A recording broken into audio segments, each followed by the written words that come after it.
Alright, let's just let the stream warm up. There we go. Looks like it's all coming through. Oh, had a good sleep in today. I was working really quite late last night,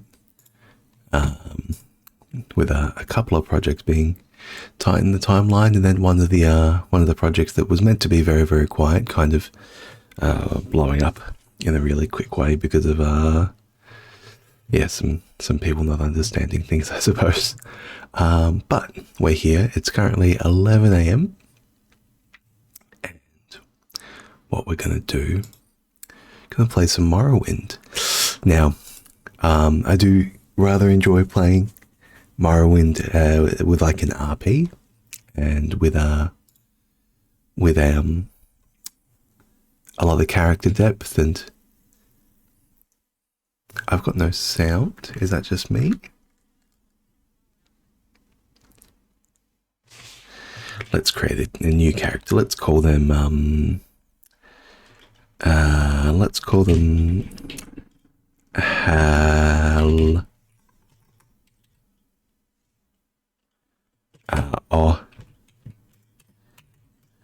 Vina.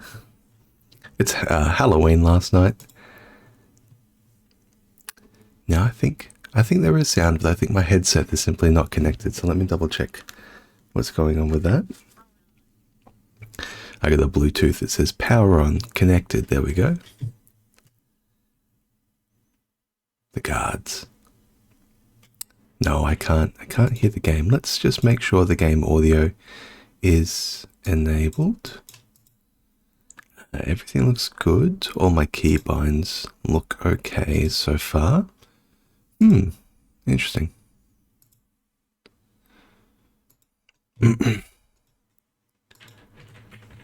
Let's check the mod config. Now, one thing I do want to do is just make sure the Magicka regen is turned off. Okay, yeah, it looks like that didn't save last time. I have the Magicka regen mod installed if I want to play a character with that, but we'll turn it off for now because I won't play a Magicka regen character. Thinking of going for a bit of an Atronach kind of situation. Yeah, unfortunately, it looks like the game's not outputting audio. Well, let's see about just increasing the master volume. Is that going to do anything there? It looks like that's not doing anything either. Maybe. What I need to do, let me just check my, hopefully the game doesn't crash while I alt tab here. Let me just check my volume mixer. Let's just force the taskbar onto screen. And we're going to go right click on sound and volume mixer. And is it possible that at some point in time I turn the Morrowind mixer down? It is. There we go. The problem was me. I did it. Yeah. I did I was playing recently with off stream. I ended up testing quite a lot of mods after my most recent like hardcore roleplay character unfortunately died. You finally arrived. So the character that died, he did get slain by the Jinx Blade combo. So he did just genuinely cop a Jinx Blade, and then someone smashed him to death with Nax. There were 2 orcs, and he was stun locked. And then after finally resisting Magicka, he went down as a collapse, and then stayed down, unfortunately. So a bit of a combination of willpower being too low and agility being too low. Agility is one of those things in Morrowind that, you know, in terms of like raw combat, it feels like maybe it's for like RP or something like that, but it is actually really, really important. It's your ability to dodge, it's your ability to hit, and it scales 1/5 in all these directions in terms of dodge chance, hit chance, block chance, but it also scales 1 point of agility is 1 percentage point of resist collapse, which is incredibly important when you take a lot of damage. Also willpower. Willpower is kind of like agility for magicka. Willpower also increases your likelihood to cast a spell. So as your destruction skill or as your illusion skill and things go up, willpower actually increases your likelihood to cast that spell as well. And similar to agility, whereas agility gets a 1/5 of your agility is added as percentage points to hit chance. 1/5 of your willpower is added as percentage points to your cast chance, and similarly, how agility one agility point is a percentage point of knockdown resistance. 1 point of willpower is 1 percentage point of paralyze resistance. So my old character, his agility and his willpower were both too low. Yes, he had incredible strength. Yes, he had incredible endurance. He had like 350 HP. But yep, it didn't matter when he got comboed. And yeah, they looked at my 350 HP and they just said, okay, well, we'll just kill you twice as long. We'll just combo you twice as hard. And that's how it went down.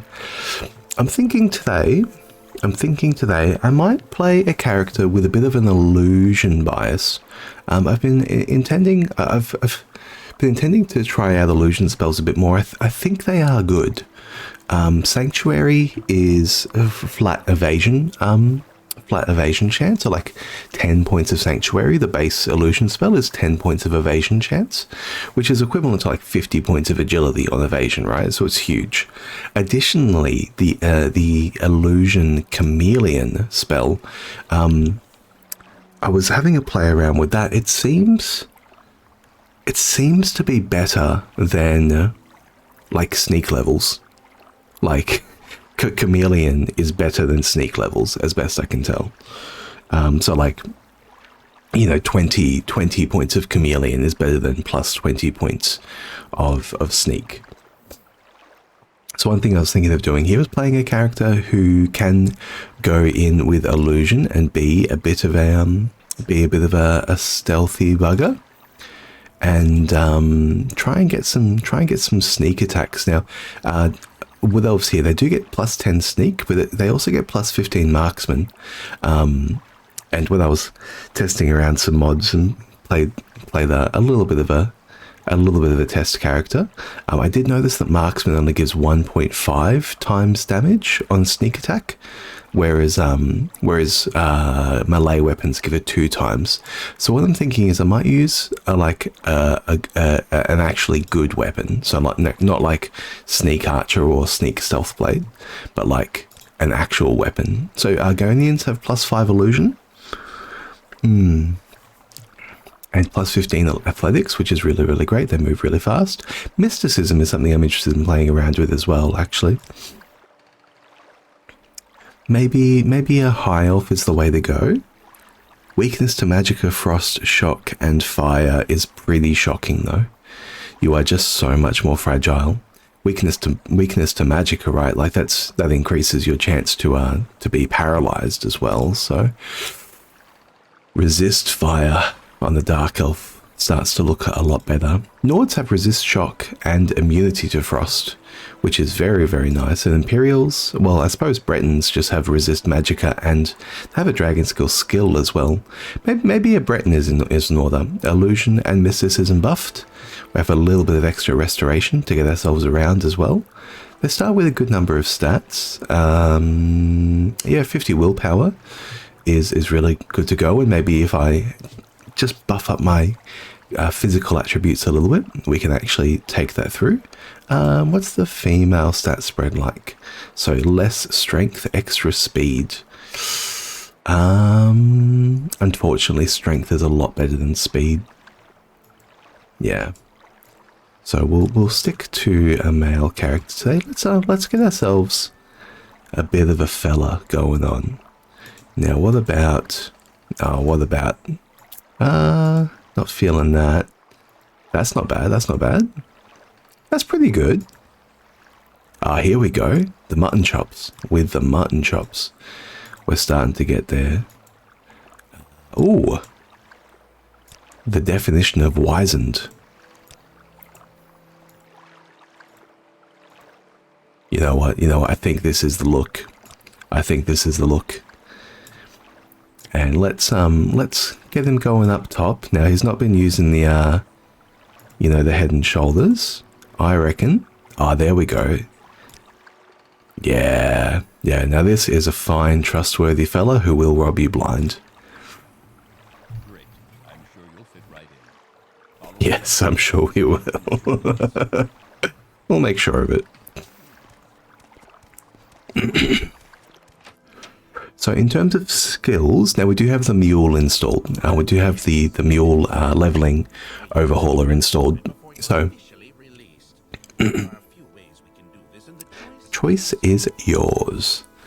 So to explain what the mule does briefly, the leveling system in Morrowind is very, very, very backwards in the sense that it rewards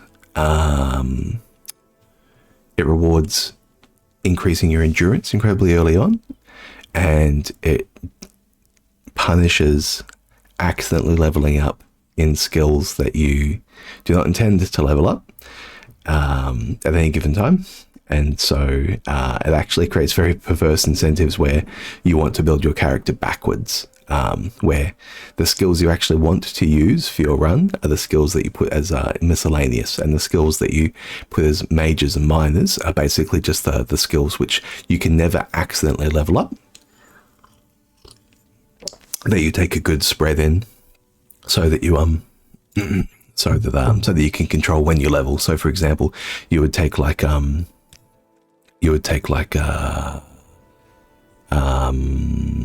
like hand to hand.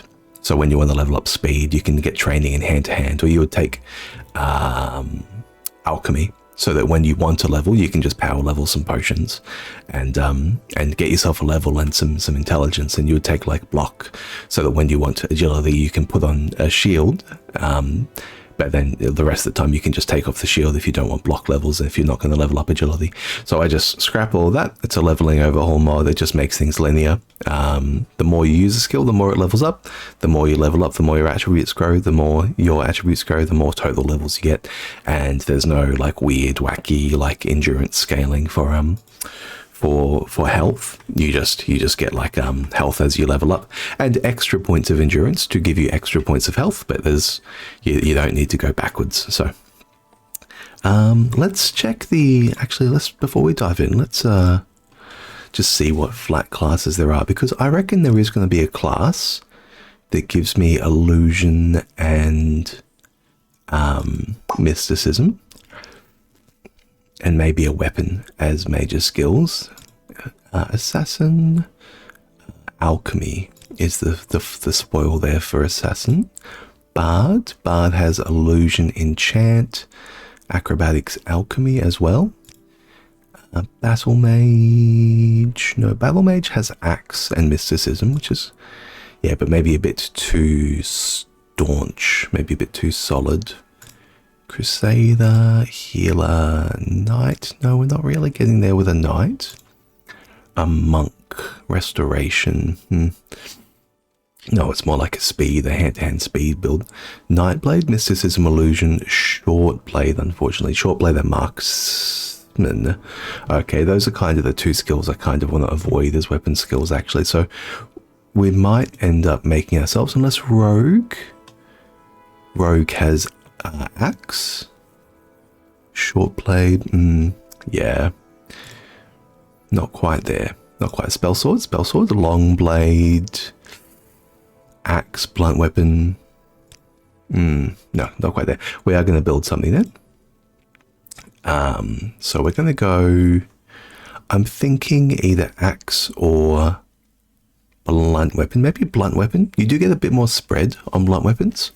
In the sense that you can use staves, which are like high speed, low damage weapons for getting like easy XP, or you can use like heavy axe, like heavy double, war hammers, which are good for good for, yeah, I mean, like fully drawn back hits and maximizing damage. And if you are going to get a sneak in and double your damage, yeah, you want to be maximizing the amount of damage that you do for the crit. So let's put in sneak there as well. Illusion. So I can play around with some chameleon and mysticism as well. I think for mysticism, the thing that I'm kind of interested in playing around with there is stuff like damage fatigue, maybe, or absorb fatigue. What else have we got in there? Binding of soul gems, teleporting the caster's body, reflecting. Oh, maybe I'll put mysticism as a minor. I'm kind of in two minds about it. I was thinking like, oh, you know, bit of a mystic. I just like the fact that it has mystic in the name.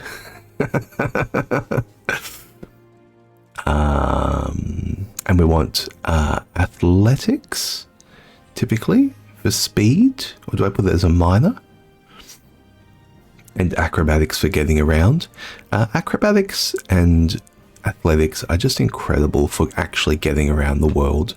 They do make a really, really, really big difference for traversal, but at the same time, they don't necessarily help too much once you're in combat unless you're trying to kite or run.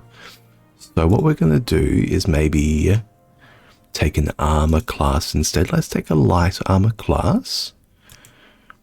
And let's take a... maybe another magic class. Something like alteration.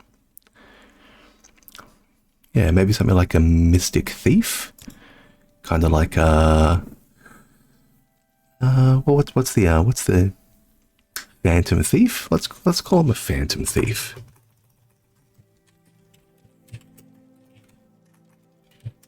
How do you spell thief? Is thief? Yeah, it's IEF, right? It's IEF.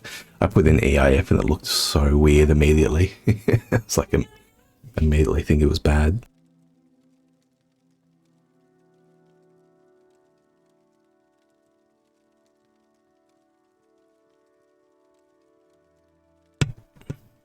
Sorry, we're back. There's a lot of noise coming off the road there, so I thought I might mute for a second. And they're doing roadworks near me, I think. On the weekends. One of the intersections near me has been closing overnight on the weekends. Oh, closing overnight on a lot of nights recently. Now, what else we got? Well, let's make sure we have athletics and we have acrobatics at least on the docket. And we're going to choose, I think, do we want to choose magic or stealth as a specialization? So stealth will help us improve our sneak skill and our security and our acrobatics. Mercantile and speechcraft. Mercantile and speechcraft are very important and they're very hard to level, whereas spells are very easy to level. So let's go for stealth focus. And we're going to choose, I think, I do like luck. Luck as a favorite attribute is very, very, like, nice, I think. Is very good, I think. So when you take luck as a favorite attribute, what it does is it actually gives you 10 points of luck, which translates into 1 percentage point on basically everything you do. So 1 percentage point chance to hit, 1 percentage point chance to cast a spell, to avoid detection, to unlock a door, to have a successful trade, things like that. And yeah, so taking up my luck, I think, will be nice in the long run. And do we go for agility or willpower? I mean, because the thing I would think to do would be to take agility and willpower, but I'm going to go for luck. Now, resist magic and your maximum fatigue, and agility is your dodge chance and your maximum fatigue. I'm going to take agility and luck, and we're going to go for a stealth focus. Yeah. And I call ourselves a phantom thief, but then we've got blunt weapon as a major skill. Maybe I need to rethink the flavor here. Phantom thief. Phantom. Oh, PA, Phantom Assassin. It's a Dotha, right? Well, hey, and PA, she does use a short blade in Dota, in Defense of the Ancients. However, she doesn't actually use a short blade. She uses in Morrowind. It's most similar to a long blade, but she actually has insane crits with it. Yeah. Anyway, we'll call it. Oh, do I want to go axe? Blunt weapon or axe? Maces, hammers, clubs, staves. Axes and battle axes. Yeah, let's go. Let's stay blunt weapon. Let's stay blunt weapon. Well, you know, a thief will rob you. An assassin will cut you up. Burglar. It's a burglar that will bash you over the head until you're on the ground and then rob you. There we go. We worked it. We found the line.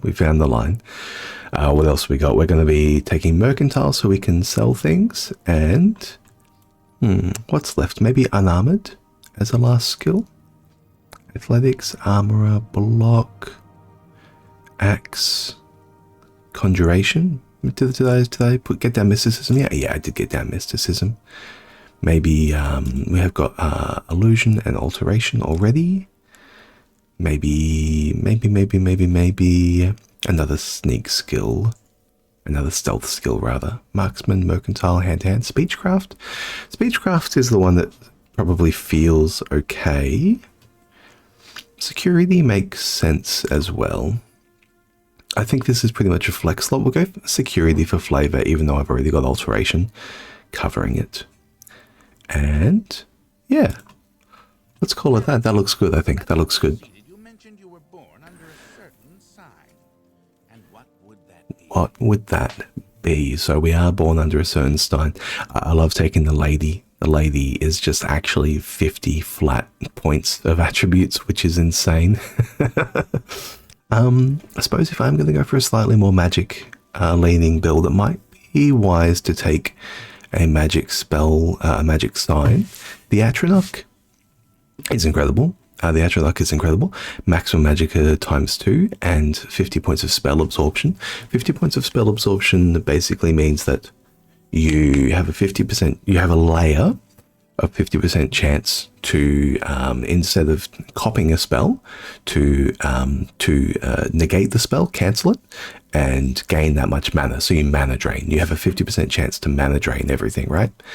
It does mean that you have stunted magicka, which means that you can't get back your magicka with resting, or with the mod. That means your magicka won't come back over time. However, it's not as bad as it seems. There are lots of ways to restore your attributes wandering around the world. It's very regular that you will find like a potion of restore magicka.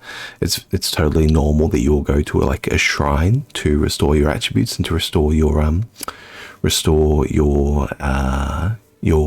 stats, and that can give your magicka back along the way as well. And there's a couple of cheesy ways that we can just, you know, summon a ghost and have the ghost attack us. So 50 points of spell absorption is incredibly good. It's very hard to think of ways to, you know, get that kind of effect elsewhere in the game. It's incredibly powerful. The lady 50 points of attributes, I suppose, is replaceable by further leveling, whereas the Atronach, it's actually quite difficult to level up to be that powerful. The other alternative is something like the Lover. So the Lover is Fortify Agility 25 points, and you get these 2 extra abilities, or this 1 extra ability, I suppose, in Morrowind. So I was thinking about Oblivion for a moment. Lover's Kiss. Wipes out your own fatigue, but it paralyzes the target for 60 seconds. So, excuse me. So it lets you escape any combat, or if your combat skill is high enough, if your weapon skill is high enough, it lets you to have 60 seconds to, you know, have a lower accuracy beating. The Shadow is invisibility, which is not very good. The Serpent is some damage, which is not very good. Speed is not very good. Now this one, Akaviri damage sense. Sanctuary 10 points. This is a flat 10% evasion. Excuse me. This is a flat 10% evasion. chance, so 10 percentage points to of evasion chance. And I keep saying percentage points because the percentages are additive in this game, so you kind of can consistently add up the percentages. So this won't be like your evasion chance times 1.1. This will be your evasion chance plus 10 is the new evasion chance. The tower. Detect animals, detect enchantments, detect keys, and open up. Open 50 points, which is the undo scissors unbinding. This is not very good, unfortunately. Maybe it's I mean, these are very low level mysticism effects, and they're also not very good to begin with. And fortify attacks is plus 10 percentage points to hit. So this is equivalent to like plus 10 to all weapon skills. I'm thinking the Atronach might be the way to go.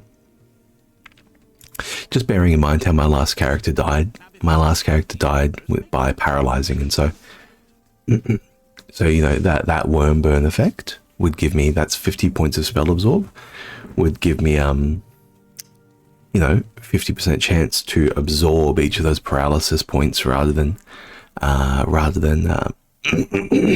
excuse me, I'm not sure what's happening to my throat. Rather than just cop that much paralysis. But yeah, 35 sneak as a base, 35 illusion as a base is really, really good. 15 athletics is not too bad. 15 restoration, 15 conjuration, so we can level those up in the future as well, pretty comfortably. Oh yeah, we've got a little bit of fishing in there as well. And we've got fortify magicka, and we've got an additional fortify. So we've got plus an extra 2.5% of our magic pool, so we're up to 175 base magicka, which is really great. Shield, water walking, chameleon, and sanctuary spells as well. And this chameleon spell I think is what I'm going to be playing around with the most. Haall Avina, yep, let's do it. Now go to the stats menu.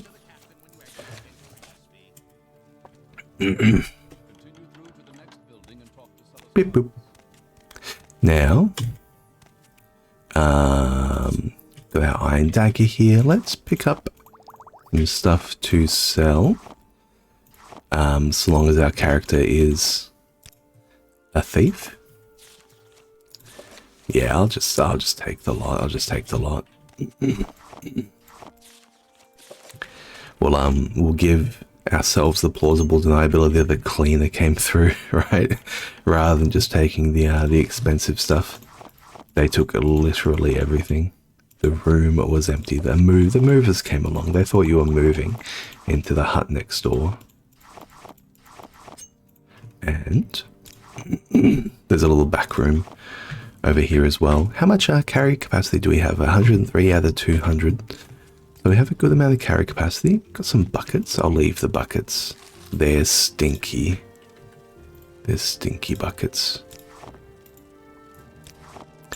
Now, one of the things about our chemical ingredients is that you can just level yourself up very quickly with alchemy by buying goods. I'm probably not going to use alchemy, like, I think at all on this character. Here we go, and we've got a map menu now. And you can see over here, I've got a mod that just changes the shape of Vivek on the map, so it is actually usable. What else have we got going on? It's so funny how square Nisus is. Solstheim as well. I haven't played anywhere over in Solstheim in a couple of years. I don't think I've actually taken the character over there. We do have the expansion delays, however, though. Release identifications have been removed. Now, this guy, Celis Gravius, will tell us a lot of information about the world. He'll tell us a lot of information about the town and where we can go and all these kind of things as well. So he tells us about the Empire and Uriel Septum. He tells us about the big cities, the large towns and cities that still Stratus can take us to. So I'm going to take this as like character knowledge that our character is now comfortable catching the bus, and also to go to Satanin and meet Caius Cursades. who will be our bro. Now, I'm thinking though, this is a burglar character, and I think old Haall, he is a little bit salty. Did Vargoth not speak to me? Vargoth didn't speak to me. Have your ring, buddy. Okay. So Vargoth tells us here about a real straight house. It's what I do every single time. He's literally standing out the door. I thought hard-coded, but he didn't speak to me there. He almost always talks to you as you come in. We get a little bit of advice here from Ariel. We hear about Hriskar upstairs. We hear about potions, common disease, and cure blight and cure common disease are the way to go. And we also hear about scrolls. So let's check his spells first, because I would like to see if there's any spells to work with for us. Resist Magicka, Fortify Luck. So Fortify Luck 10 points. This is plus 1 percentage point to succeed. So this is plus 1%. You can't really beat it, hey. Look, on my character, for everything, I'll take 1%, but under a spell that I have to use every single time, no thank you. Let's just dump all this on Ariel. Ariel, you are going to be my fence, please. And got all this stuff as well. And some nice silverware too. So we've got 208 to work with, 280 to work with. I would like to grab a scroll of Civic Intervention, please. And I would like to grab a probe. And I would like to grab a lockpick. And if you could also get us a potion of cure common disease. Here we go. Whether your cure common disease and cure blight. Beautiful. He's told us about the place. He's told us about where we actually are. Let's listen. Let's listen. And carry these chances to save our life. If I die, I'm deleting the character. So let's take it somewhat seriously. We are also a light armor specialist. So let's pick up something before we make our way to Balmora. We can get a cuirass. How much do we have? We have 119 on top of our sales. And we would like a staff. Give us maybe... what do we got? What do we got? What do we got? We've got a hammer.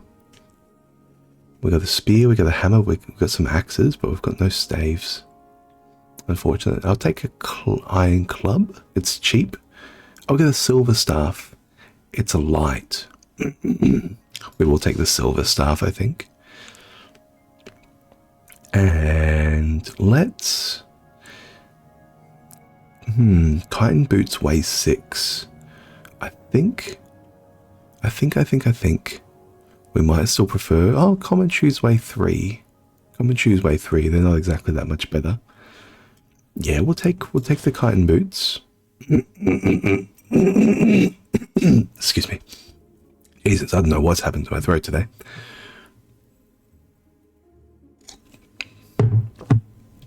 I suppose we could try and get a mace instead of a staff. It is silver. Weighs 56. Costs 56. No, it's totally fine. Yeah, let's take these gauntlets and these pauldrons as well.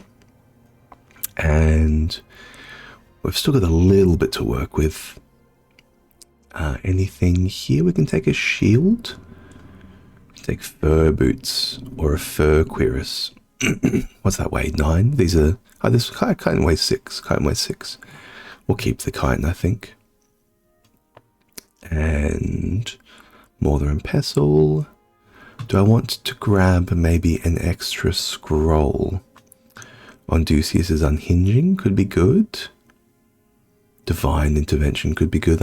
Or Sylvie Intervention number 2. I would like to get these spells myself, so my mysticism minor, but it's good to carry scrolls as well. Tell you what, if we need to use it, we'll replace it. We'll just make sure we always have one.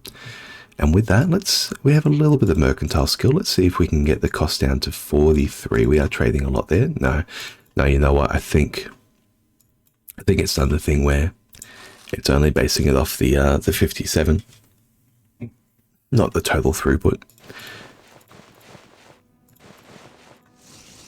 Oh, look at that. Kitted up.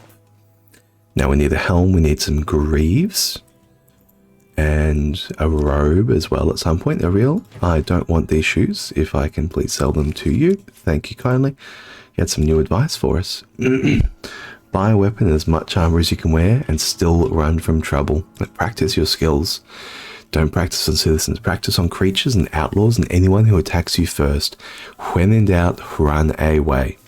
If you attack a citizen by accident, don't follow through. Turn yourself into a guard, pay your fine, clear your name, or people will treat you like an outlaw. Yes, indeed. Now let's just say we've been chatting up a storm. My cousin claimed he saw a city in the water near Narmok. He's a drunkard, though. Spends too much time in the sun. There is definitely a city in the water near Narmok. Read some books.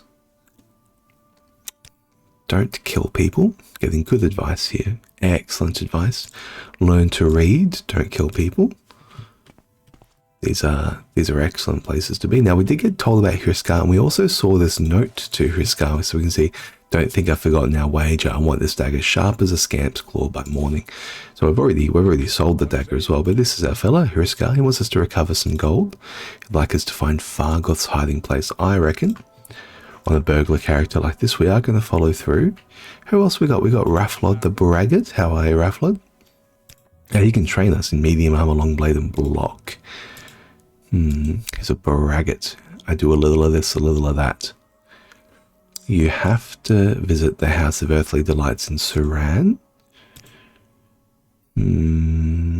He's a scout. Excellent. So you can tell us about the geographic regions, actually. So we're hearing about Sadenid and Narmok on the Bitter Coast. The Bitter Coast is the western southern coast. Well, not very southern, but the west by southwest coast of Vardenfell. Vardenfell being the island. The Pathamaic Ocean. The waters of the Pathamaic Ocean completely surround Tamriel. The continent of Avakir lies across the Pathamaic Ocean to the east, and the continent of Atamora lies across the Sea of Ghosts to the north.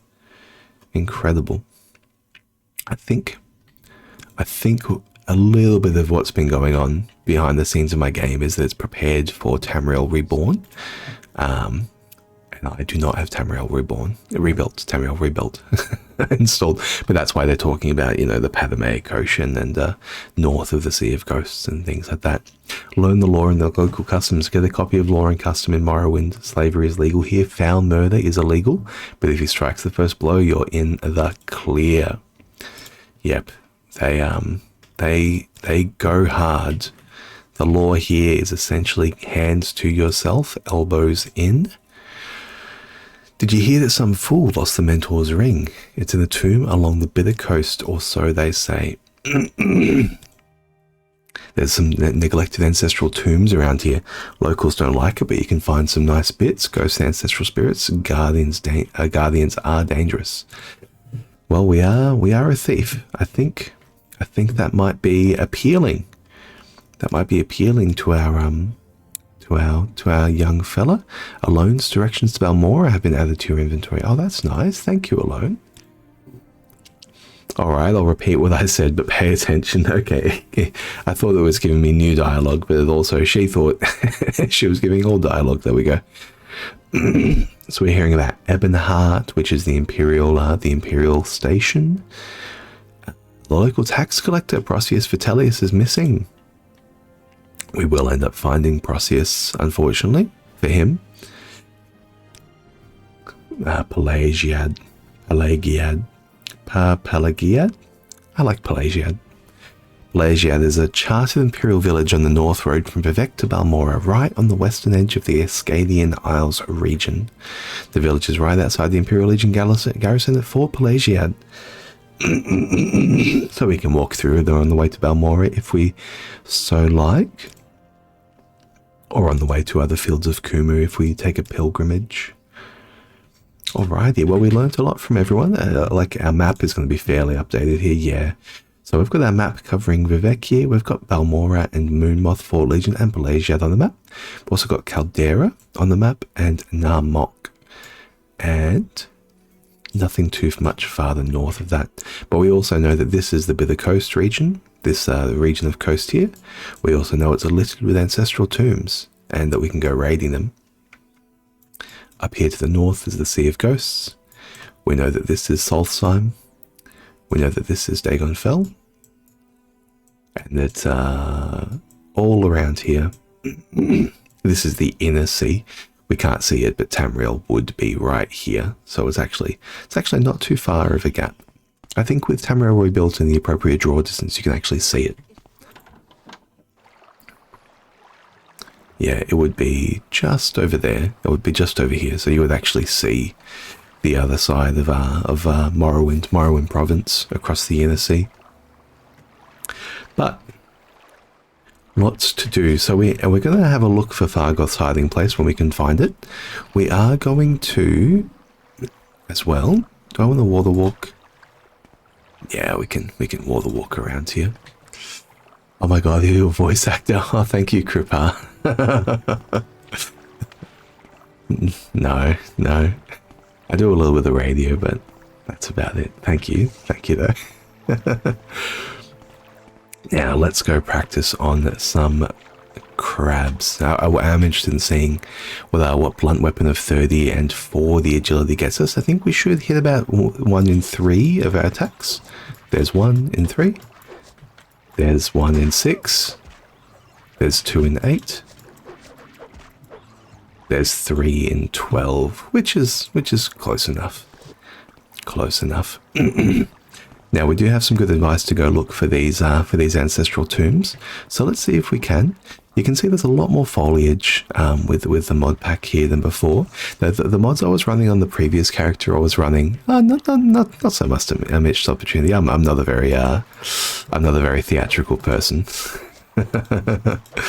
Maybe voice acting is more about the acting than the voice.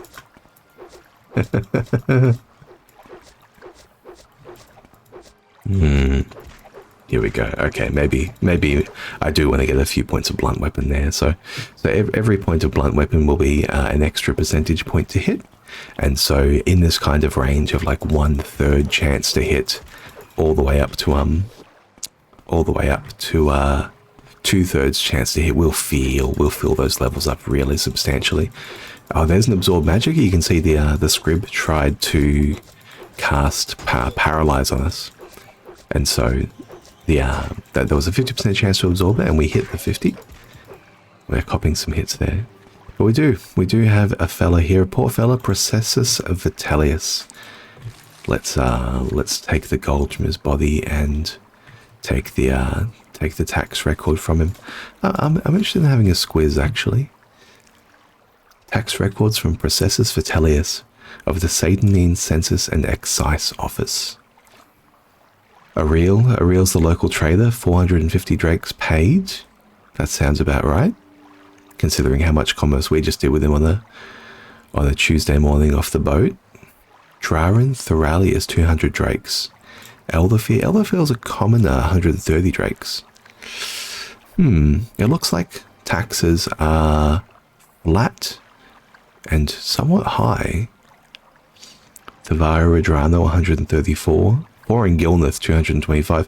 Foreign Gilnith is paying almost half the tax that the Real is, but the Real has a trade house with a good amount of revenue, and dealing 450 drakes in a go. So his annual tax is 1 transaction, whereas Foreign Gilnith is a commoner, paying half of that. So that does not sound ideal, guys. We're going to leave the tax record on his body actually, and get out of here. Because we do not want to be the last person seen hovering over a dead taxman.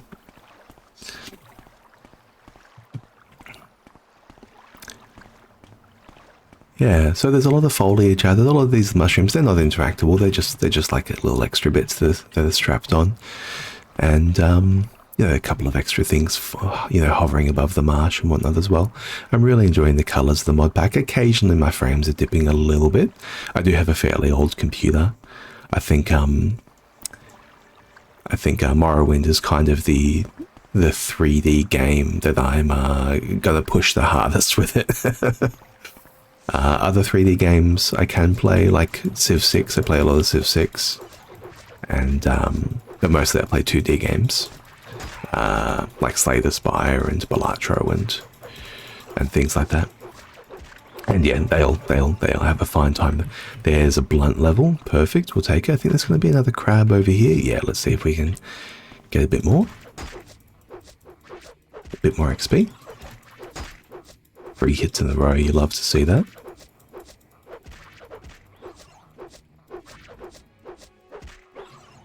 Beautiful. Now, unfortunately, the silver staff has only 270 durability. That's not great. As your weapon durability goes down... Oh, here we go. Here's an ancestral tomb. Now, this one is going to be... I'm going to quick save. Not because I'm afraid of dying, because if I die, I'm deleting the character, but because I'm afraid of crashing. And if I crash, I'm not deleting the character. A crash is not a death. I'm going to put, I think, Chameleon on my bar. Let's have a squiz. Oh, yeah, so there is a ghost there. Let's see if we can get the drop. So you can see you can see that we're fairly obvious here, but maybe for a ghost with no eyes and our chameleon skill, we are maybe not too apparent. Unfortunately, we missed. Okay, that was an absorb. Let's see if we can maybe back up a little bit and lose sight. Oh, we didn't lose sight. If we step away a little bit more, okay, yeah. So we've lost detection there. Oh no, we gained it again. Okay, so they're looking for us when we're in combat. When an enemy's in combat, they are looking for us all the time. Every game tick, like so every few seconds of the game. Sorry, every a few times each second of the game. Whereas when an enemy's not in combat, they only look for us maybe like once every 5 seconds, I think, something like that. Okay, I'm taking not as much damage. Now, we haven't copped one of those destruction spells yet, so I'm not sure how much damage that's actually going to deal. Our durability is getting real low, though. We don't have much damage. No, I'm not. Okay, yeah. Let's get out of here. Yeah, so our durability went right down. We only have 270 there. Let's just rest up and heal up. Okay, beautiful. We're gonna head back into town. What's the current time of day? 10 PM. We're gonna head back into town. I think we maybe need to, yeah, see if we can get a repair out of Ariel or someone for this, or maybe we do just need to buy a different weapon, unfortunately, for as opposed to this silver staff. I like it. It's got good attack speed and good XP. We got a level out of it already, but yeah, the durability went down really fast.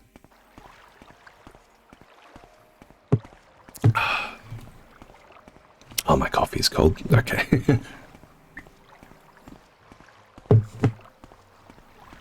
Now my coffee's cold like this, I'm just going to try and get it in me. Oh, perk up a little bit. It was great to see worm burn triggering so much though. So every time you saw that little light, that little white light, when we're fighting the ancestral ghost, that was us absorbing the spell rather than copying it. And I think we did that 3 times against the ghost out of the 4 times it cast its spell. And only one of the times did it actually hit us with the spell. So it did do us a good amount of damage. We only have 35 HP. So we are actually, you know, fairly fragile. So no HP and no weapon durability is maybe a bit too much together. Let's just catch our breath before we deal with Ariel. Other blunt weapons we have An iron club. An iron club can't kill a ghost. We have an iron mace. Maybe we can take a mace. 1 to 12. And what are you? You're 3 to 7. 270 durability. Yeah, 1200 durability. Okay. So these are the kind of durability numbers we can work with. So the iron club's actually fairly low durability as well. So maybe I want to buy this mace. Yeah, that might be the play. And let's buy 1 armorer's hammer. Let's buy 2 armorer's hammers. How about that? How about that? Ariel, cut me a gold coin. Gold coin. 2. Okay, thank you. Thank you. Here we go. All right, let's see if we can repair the silver stuff back up just a little bit.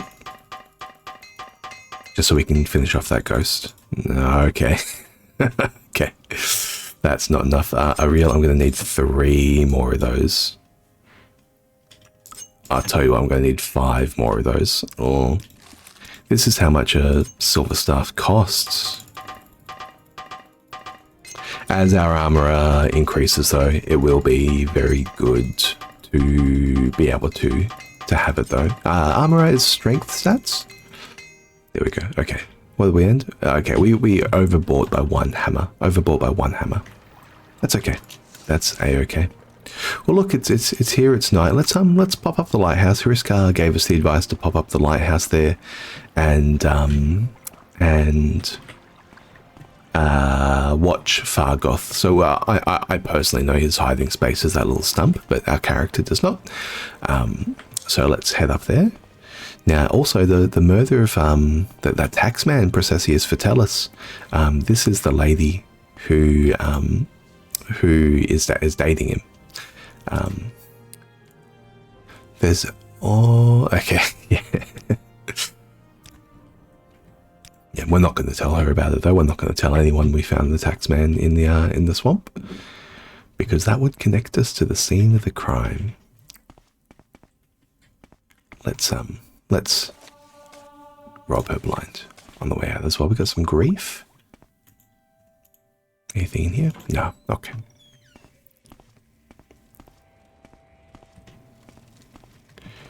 Now, and there's our boy right there, Fargoth. Fargoth, he seems like he might be one of the smarter fellas in town. You know, he knows he's getting shaken down. He knows that the Empire is kind of overstepping, and we know it as well. There's a lot of good evidence, right? Like Fargoth gets bullied and mugged by the Imperial Guards.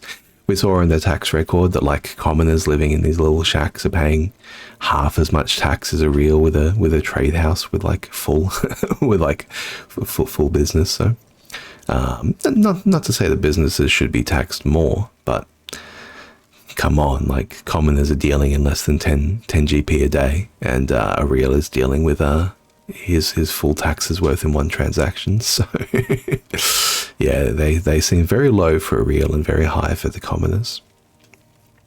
There we go. So Fargoth comes in here and hits up that stump. We'll collect that from him as well. Now Fargoth actually has a couple of 100 GP. It's kind of interesting. It's hard to understand what the economy of Vardenfell looks like, because food items, say for example a Kwama egg is worth 1 GP, but if you steal a Kwama egg, it's punishable by death, and people smuggle Kwama eggs as a way of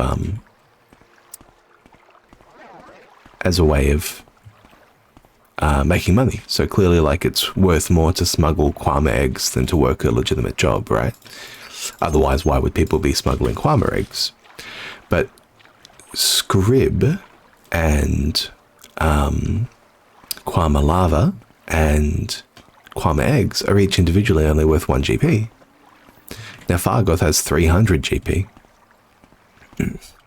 Now Hriskar does know that we are a burglar, and he does know that he sent us to do the job. So we are going to keep our blood breaded with Hriskar, and we are going to pay that back. Thank you for the information. We'll take a cut. And no one knows about Processius Vitalis, so we're not going to tell anyone about that. But Briscard does know that we took on that little bit of a job, and so we will tell him about that. Keep him in the loop and make sure he is on side. But yeah, the economy around here just doesn't make any sense. So Fargoth has 300 GP. His taxes are about a third of that. His daily cost of living, like for food, his groceries, his like weekly groceries is probably something like 45 GP, depending on how much he eats. I'm not sure how big a kwama egg is, how many calories in a kwama egg. Eggs are a pretty nutritionally complete food. Yeah, eggs are a somewhat nutritionally complete food, but like, what can you eat on eggs alone? Unarmored. Oh, I do have unarmored slots. I do have Greaves and Head unarmored. Let's see.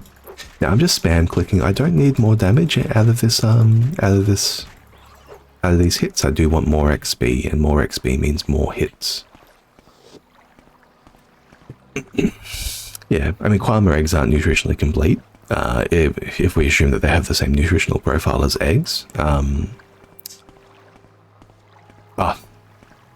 Phrasing. They are nutritionally complete in the sense that they contain all the essential amino acids and vitamins that you will need. Essential meaning that we can't make them ourselves. But of course, carbohydrates are very protein sparing, and eggs don't really have many carbohydrates in them. They only have as much glycogen as what is in, you know, the yolk in the placenta. So you want to buff that up with some bread or some saltris, obviously. So presumably they have some kind of combination of let's see if we can get this ghost. Presumably they have. Oh, I forgot to bring my fatigue up. Damn it. Let's catch our breath. Presumably they have some kind of combination of eggs as a primary protein source, and then cop this. Oh yeah, beautiful. Restore our magicka, blunt weapon up to 32, and strength as well. Love to see that. Man, we are rolling high on this worm burn. There we go, beautiful. Finally got a hit. Yeah. Yeah, so it's all like these eggs are their primary protein source, and they're buffing that up with, you know, with bread and with saltris and with other kinds of barleys and things like that. Okay, it doesn't look like anyone is here. What we can do is we could use something like a detect life. Do I have a detect life? No. No, it looks like my mysticism skill didn't start high enough to give me a spell. It's 25. Really? There's no spell at 25? One way you can play with mysticism is up here in the map. You can actually click this little doobiggity, and it puts the map on the screen all the time. So you know, you bring it down something like this, and that way it's just always there. And that way, when you use detect spells, you know, you can see the whole map, and you can see the spells will pop up as little markers on the map. Maybe another time. Maybe when I have a detect life spell to actually cast. We have a small chest here. Oh, something I did not mention, and I think we'll poke our head in. Something I did not mention is that I don't know if things are going to be trapped. So the game, there's a mod here which is to some degree randomized traps on chests and on doors.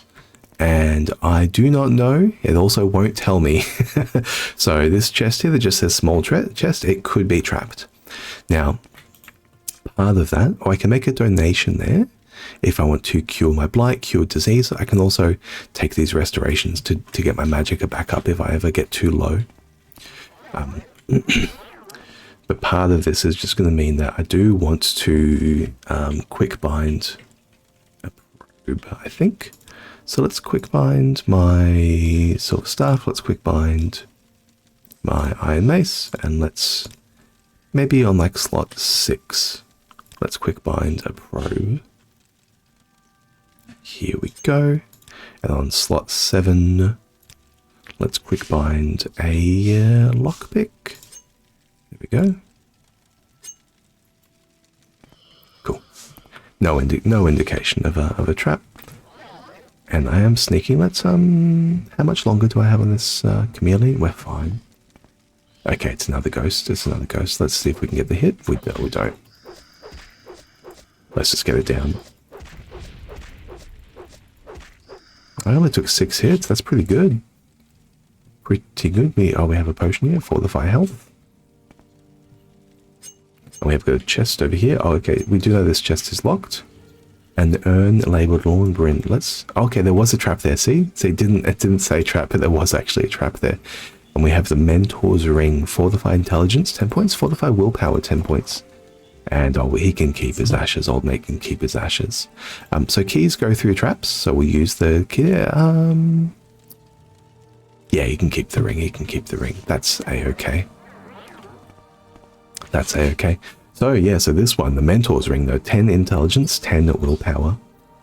So that's 2 percentage points to cast on my spells, 10 percentage points to resist paralysis, an extra 10 intelligence. And how much scaling do I have on Magicka? I've got 2.5, a plus 2.5 scaling on Magicka, so that's worth 35 Magicka. Huge, huge, huge, huge. The Mentor's Ring is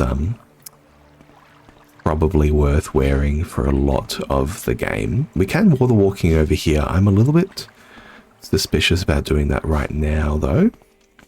Just while we have the opportunity to go around. Let's see if we can clear this hammer. Yep. Well, we're no longer carrying them. That's fine. Here we go.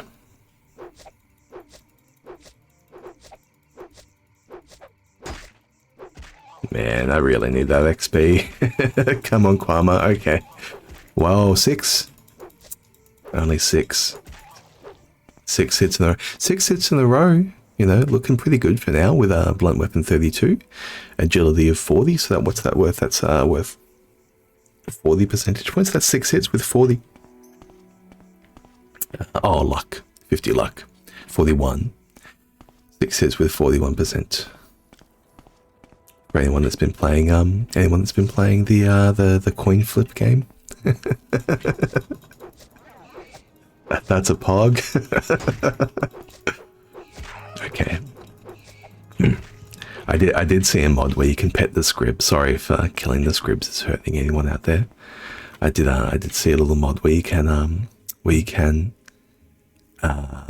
pet them, so I suppose people might like them. I haven't really been too in depth with the Morrowind kind of like modding scene, or with a like the subreddit, or like anything like that.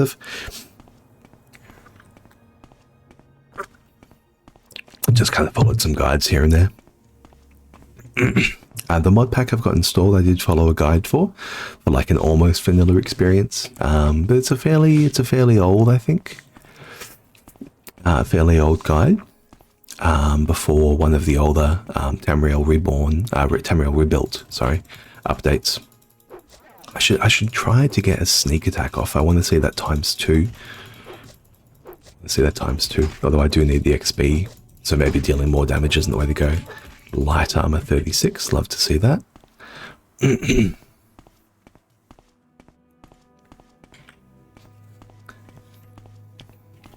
Now, did we get a? I'm just wondering actually if we got a clue about the smugglers in, say, the Neen. Maybe, I'm not sure. Maybe our character doesn't want to deal too much with other criminals. Okay. I'm not sure what my RP around that is. But we do have a cave here, and we could consider going in. Now, if we go in here, it will be full of smugglers, and they will attack us immediately. Zane Supilu. So what we're going to do, we're going to consider going in for a bit of a robbery. Again, we do see someone. See if we can. I'm just going to F5 again.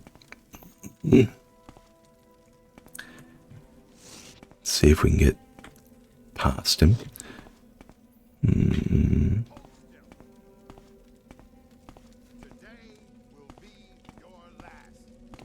Someone's having a fight.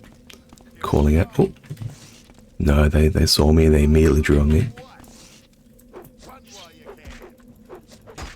Okay, that's a big hit. We're just going to get out. Yeah, we will. We will, buddy. We will. I might need to civvy here. No, we can get out. We can get out. Okay. Yeah, let's book it. Do I need restoration? Yeah, having 35 HP is pretty shocking. Okay, it looks like they're not interested in following us out. They never will be interested in following us out. Yeah, the game actors can't pass through cells, so they can't go through doors where you would have a loading screen. So, this is an interesting little alcove. Anything over here? Yeah, there's all these nice little like hot vents. It's a shame they're so like ugly, right? Because this would be like a nice amenity to have. Put up some aqueducts, move some hot water around, get some baths going. Yeah, I see it. I see it. It's a good business opportunity. We're on the river as well. You could have a steamboat coming through here. Oh, it's fairly shallow.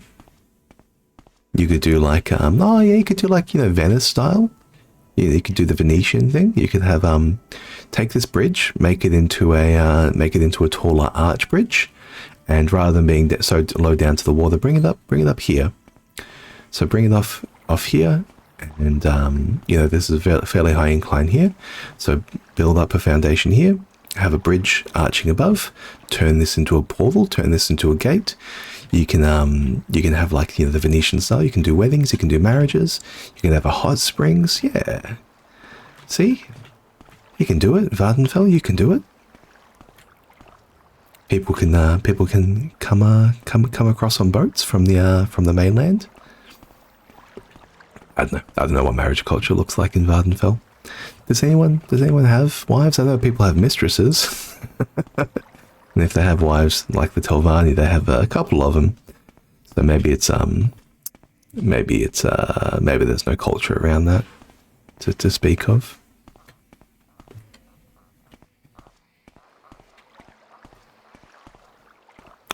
Now we have received directions to Balmora, and I have just gone off the trail.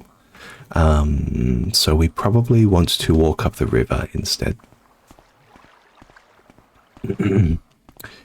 And I'm maybe intervening there a little bit, because I know if I keep taking this trail to Balmora, although the road does say Balmora this way, if you naively follow those rather than just taking the river, because this is the river that flows through Balmora and we can walk along it, there's no reason why we can't,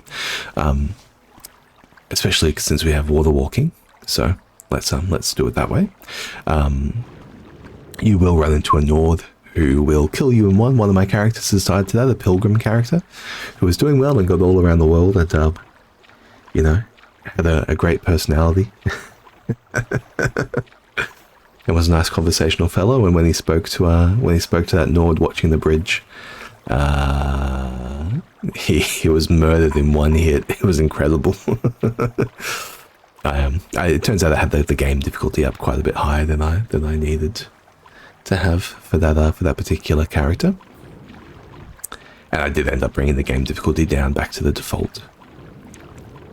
Missing those spells is a bit tragic because I've got a limited magic pool, but we are going into town, so we will end up in Balmora, and we won't have to worry about our magicka after that. Athletics up to 16. You love to see it. Athletics is always kind of just trickling up in the background.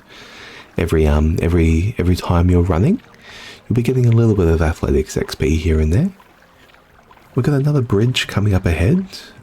Where are we? Okay, we're about halfway. We're about halfway there.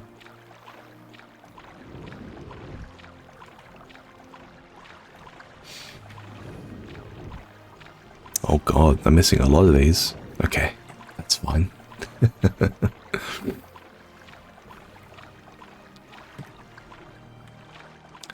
So we're going to be coming into Balmora along the river in the dead of night. It's currently... I can't see the current time.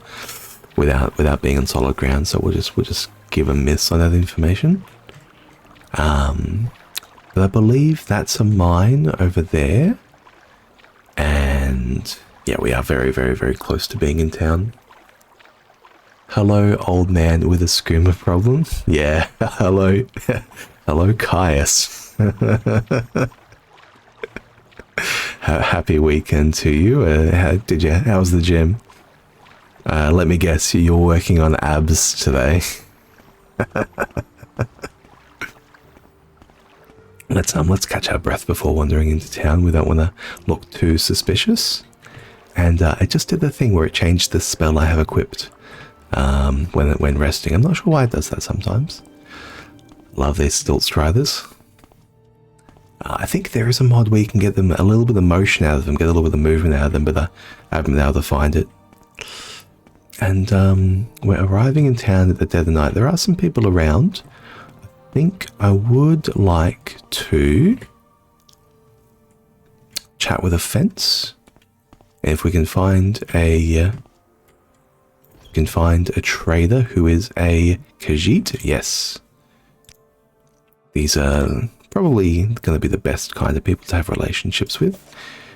We don't need this. We probably don't want to keep that kind of stuff in circulation. We probably want to destroy things that are connected to crimes we've committed. Cure, fortify health. I'll keep the fortify health. Thank you, buddy.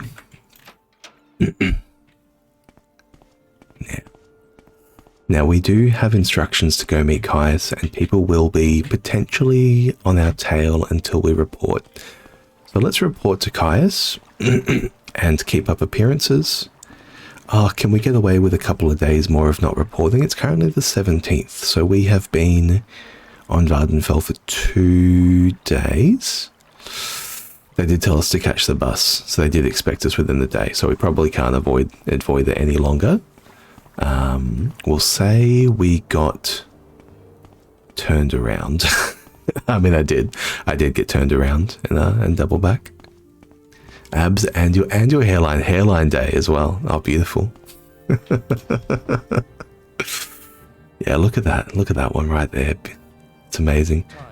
Yeah, especially with the Akaviri blades and like the kind of like Orientalist armor that the blades are rocking in Skyrim and Oblivion, you can really see like where they get this kind of top knot thing going on. Yeah. Yes, hello, Caius Casades. Yes, I was told to report to you. See, he doesn't even know we're coming. Maybe we should just tell him no.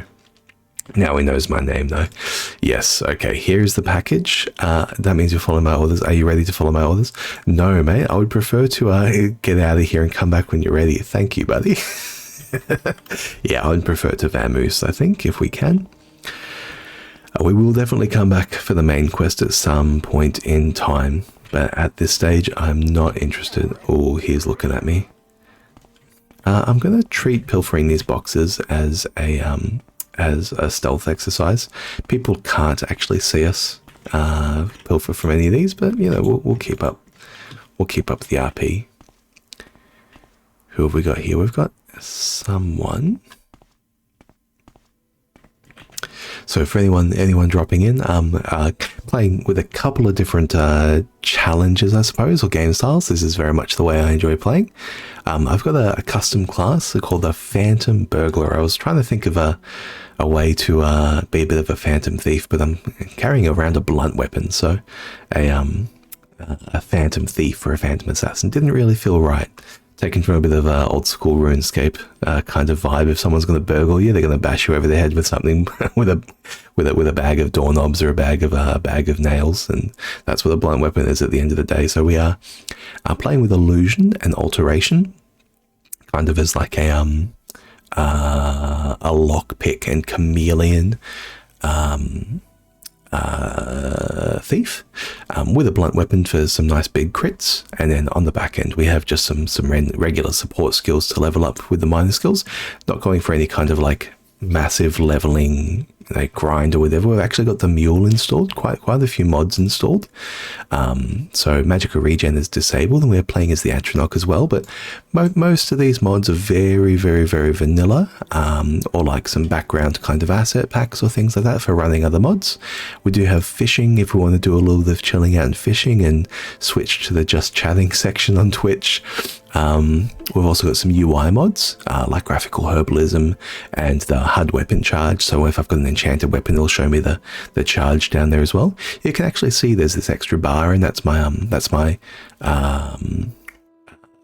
encumbrance down there as well.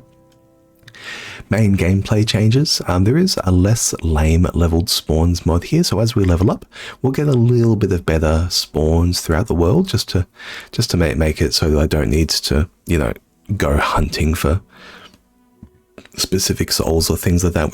We will run into some challenging things around the world, a little bit more, not full like Oblivion level scaling, but just a little bit easier. Expeditious exit means that my game doesn't crash as often, and we'll talk about realistic archery if we ever run into it. What's the main one? What's the one I actually want to show off here? Oh, Mule.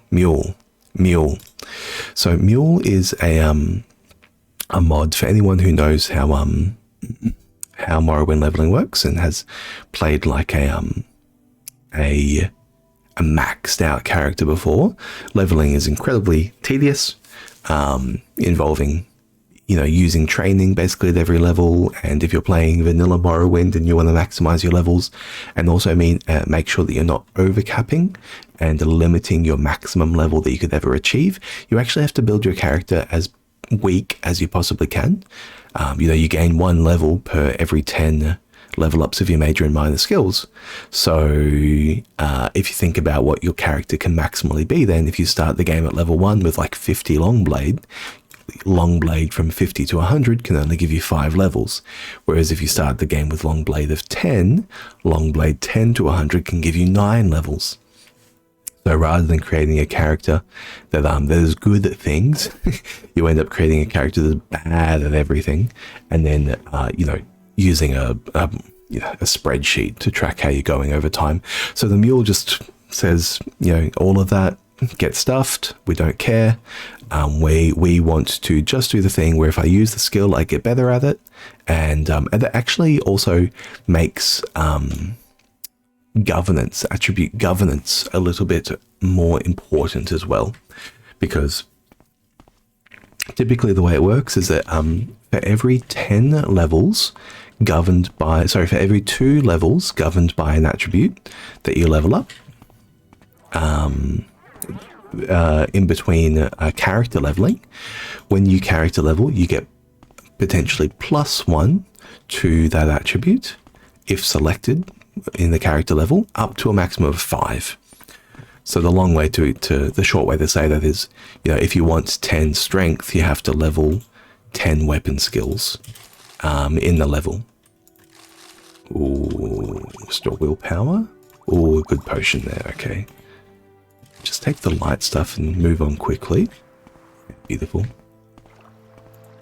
No one can see us here. Yeah, can see us here. Kwama eggs.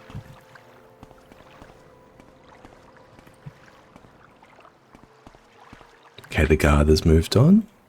This guard might be able to see us. Let's chameleon. We're in the dark. We're very far away. Ooh, what are you? Silver flame blade. Silver long blade. Okay. If I can find an enchanted silver staff, that would be beautiful. That'd be beautiful. But yeah, so the Mule says, screw it to all of that, you know, no leveling miscellaneous weapon skills to try and get attributes and things like that. If you use it, you get attribute points, and if you get attribute points, you get character levels. And yeah, it just makes the whole experience a lot smoother to not have to think about how I'm leveling my character, and just play the character itself. Okay, we're getting fairly low on magic, so I would like to find a way to top myself up. Oh. And a good way to top ourselves up might be to try and find magic potions, and the Mages Guild will we'll kind of sort ourselves out there. Now, Caius didn't give me any advice about the Mages Guild because I didn't actually speak to him. I just reported. Unfortunately, he knows that I exist now, but kind of dissociated from as best I can. Slowed soap's worth a bit. The leveling is very tedious if you're trying to min-max. Nowadays, you play and don't worry about it and become OP regardless. Well, that's it. Yeah, exactly. Yeah, I mean, the best stat in the game is HP. To be honest, you know, the game is a coin flip simulator in a lot of respects, and the more HP you have, the longer you can flip coins. So, and also attributes don't necessarily matter that much for your character's strength. You know, your weapon damage, your weapon enchantments matter a lot more. Your chance to hit and your maximum HP matters a lot more. People talk about fatigue a lot. You know, if I ever watch a video, people are commenting, "Oh, you know, you went into this combat with low fatigue," but fatigue doesn't really have too much of an impact. Fatigue, you know, if you were to consider like your chance to hit minus their chance to dodge, fatigue modifies your chance to hit, which is only one term of the equation, by either decreasing it 25% down to 75% of total, or increasing it 25% up to 1.25% of total. So, you know, that's a 50% difference between those two ends. But it's only one term in the equation. And so, you know, when you subtract out the other end, having zero fatigue at worst means that you are half as likely to hit. So it's just, you know, half as likely. If I have a 10% chance to hit, half as likely to hit's 5% chance to hit. If I have an 80% chance to hit, half as likely it's 40% to hit. But if I have an appropriate amount of max HP and I have some dodge chance myself, I can just swing twice as often.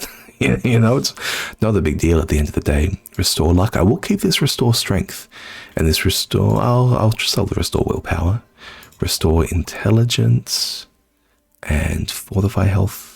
Maybe I don't need the fortify health. The Wraithwinning Diary, beautiful.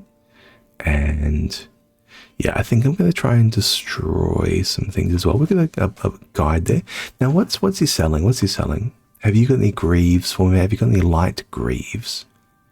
He does, netch leather greaves. You know what? I'll go to an outfitter though, because if I can wear chitin, that would be better. Complete the set.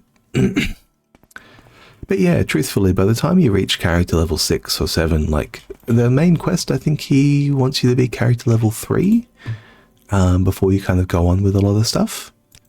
And if you imagine, you know, just going through the game naively with your combat, and you get, you know, a level of acrobatics or 2 and a level of athletics or 2, and you get like 15 levels of destruction and 5 levels of like armor class, well, that's more than enough to go through, you know, to go into the next combats with your increased accuracy. Like that matters a lot. Oh, we can get the helm as well here. Okay, we're going to finish off a full light set here with the outfitter. That's excellent. Draga is medium. Chitin shield. A shield with our mace. Tell you what, I'm not going to get a shield. As nice as agility stats are, I'm interested in using my staff the majority of the time, I think. Let's see if we can find somewhere to crash for the night. It's currently 12 AM and we slept in the woods yesterday. So let's yeah, find an inn and then we'll call it a day. We got the 8 plates. The 8 plates will be an inn. I think there's a couple of inns in town. And they all are fairly obvious, with a scrib. Dunlea Ralal. Entertain the patrons' beds. Yes, a bed available, 10 gold for a day. Their economy is so wild, man. I don't understand. One second, let me just quick save in case I crash.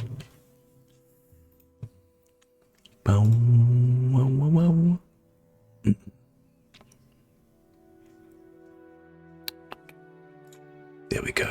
Too easy. So I think this is our room door. Yeah. And let's get ourselves rested and revitalized.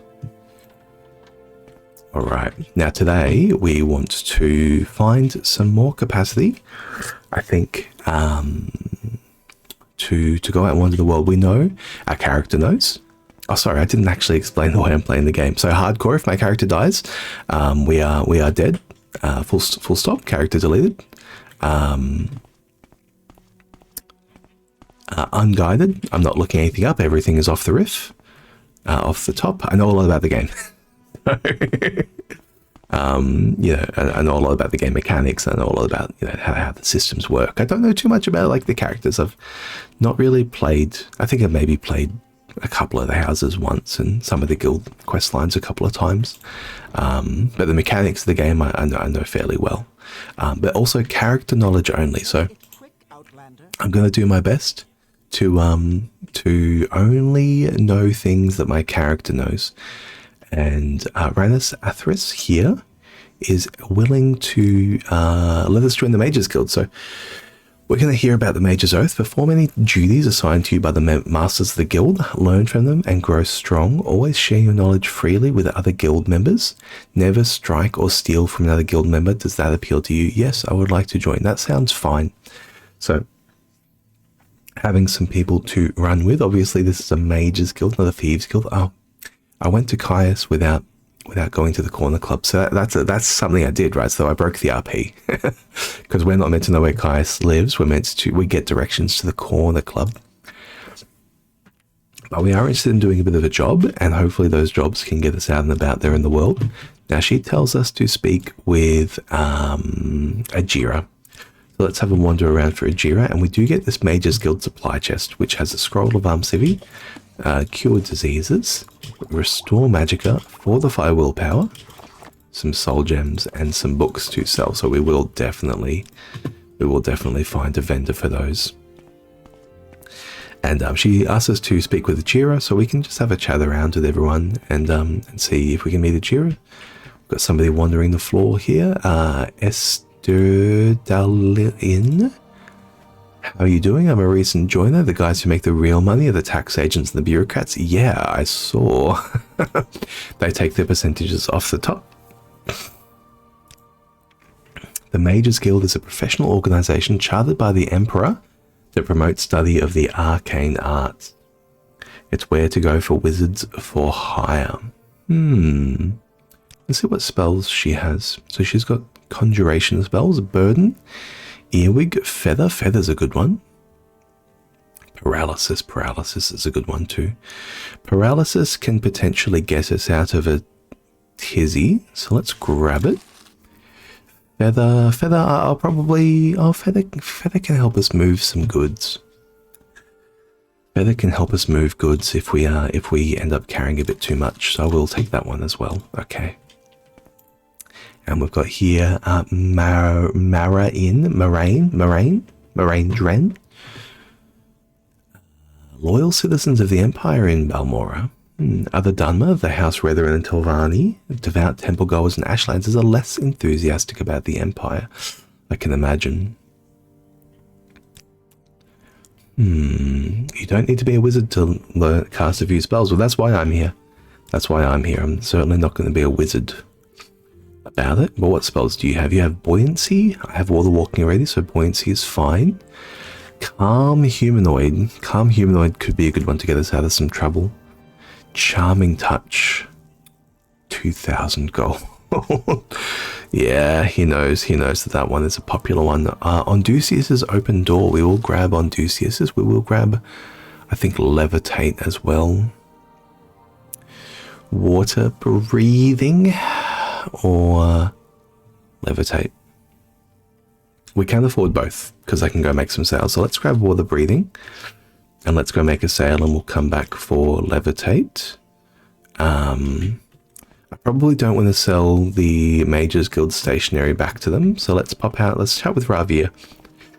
It's excellent to know a Khajiit trader in town. And Ravir has his own store. So, I presume we are not the only suspicious fella that he has run-ins with. Now, Ravi, I would like to sell you some stationery. And I already have a... Oh, you know what? I'll sell him back a potion of cure common disease, and I'll keep the scroll. Restore magicka. Fortify willpower. Fortify willpower does increase our chance to cast spells, but I am okay just casting it again, I think. Damn. He really doesn't want to give me $2 off, eh? Okay, now he's going in the other direction. Come on, man, what are we doing here? What are we doing? Oh, you kind of... Oh, he kind of... I didn't read the text box. He can't afford it. Yeah, with snake oil Daedric weapons, he is fairly suspicious fella. He I think there's another pawnbroker around here. What are you? You're an outfitter, and you are a pawnbroker. Yeah, let's pop our head in here. Yeah, Ravi, where are you getting all those enchanted weapons? Enchanted weapons of a summon a Daedric effect. It is yeah. It is kind of miraculous that more people around the world don't just have like a whole bunch of like enchanted gear to rock around with. You know what I think it is though? I think the game doesn't make too much sense to the player when, you know, we've achieved Kim and we can like save and load and things like that. But going out into the world and like finding a grand saint to capture its soul, to a golden saint rather, to capture a grand soul, to have a chance to maybe enchant some gear, to like, you know, save your life in the future. It just doesn't make much sense, I think, to like the average citizen. Also, we know from the guilds that that like, you know, you need to be what, like 80, 75 or 80? Oh, that's Ajira. Sorry, Ajira. I wanted to speak to this fella. Moraine. And I want to buy levitate. Thank you. All right. Let's take a job from Ajira. Yeah, we know that like having a skill level above like 75 or 80 is like mastery, and people around the world don't have that kind of thing. Like they're incredibly rare. So like our character ability, like something is going on where we're the Nerevarine and we're like, you know, the incarnation of Lorcan or something like that, right? Where we're just going so much better than everyone else. So Ajira does ask us to find some mushrooms, so we can definitely do that. We've just been wandering around Satanine, and we are keen to get back out there, so it's very convenient. We we are going to get to go back out and maybe find an ancestral tomb as well. I think I'm going to eat one of these potions just to see how much it tops us off. We went from about a 9th. 70. Okay, let's do it again. From 70 to 120. Okay, it's 50 points. 50 points of magicka, which is good. We can cast chameleon 3 times with that. We can cast levitate with that. So 1 potion for 1 levitate. 1 like equals 1 prayer.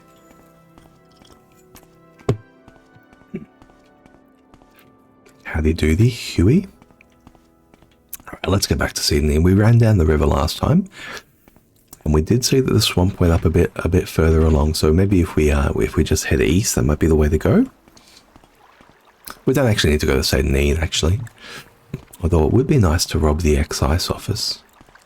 Maybe we don't want to rob the excise office. Maybe we just want to keep away from them as best we can, since they know our identity and they released us like 3 days ago. So maybe we just get lost first.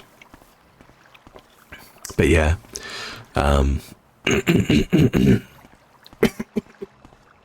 Ravier's weapons are actually incredibly good as far as as far as enchanted items around the world go.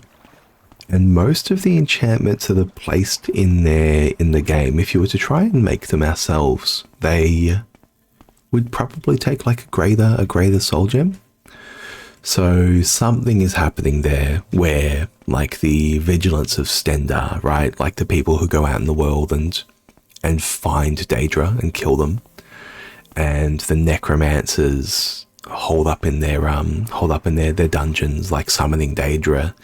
Like, everyone out there is trying to capture those souls, and it really shows because enchanted items are so much more valuable than everything else, despite the fact that enchanted items should be fairly common. You know, it's not as though Daedra aren't common. People got problems with Daedra everywhere. And yeah. But I suppose at the end of the day, you know, a lot of these towns don't have sanitation. They do have magical cure disease and cure blight. And so they can live happy, healthy, long lives without actually making technological gains. Yeah, that might sound very strange to us. But, you know, the advantage of sanitation is that you don't get disease. You don't get, like, you know, diarrhea and sepsis and all kinds of weird diseases from drinking, like, sewage water. But they don't care about that kind of stuff, right? Because they can just they can cast a spell and cure common disease spells are common. People know how to do it. You know, there's a temple in every town, and everyone knows a couple of spells for getting by. They don't need fuel. They can generate fire with their hands. And you know, if they poop in a bucket, and that's fine for them, then that's fine for them. You know? Either diet of bread and rice and eggs, and poop in a bucket, and you know, get by on a cost of living of like 6 GP a day. Probably less for a lot of people. You know, leave a tip for your local healer.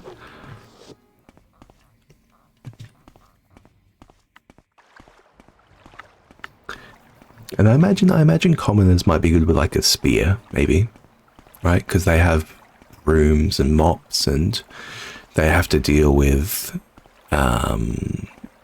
you know, sky racers, which can come and attack any of their territory. And also, you know, a spear is a good weapon for somebody who's not good with weapons, you know, who's not trained, because you keep a distance and you can throw it if you want, like a javelin. So I imagine commoners are good with spears.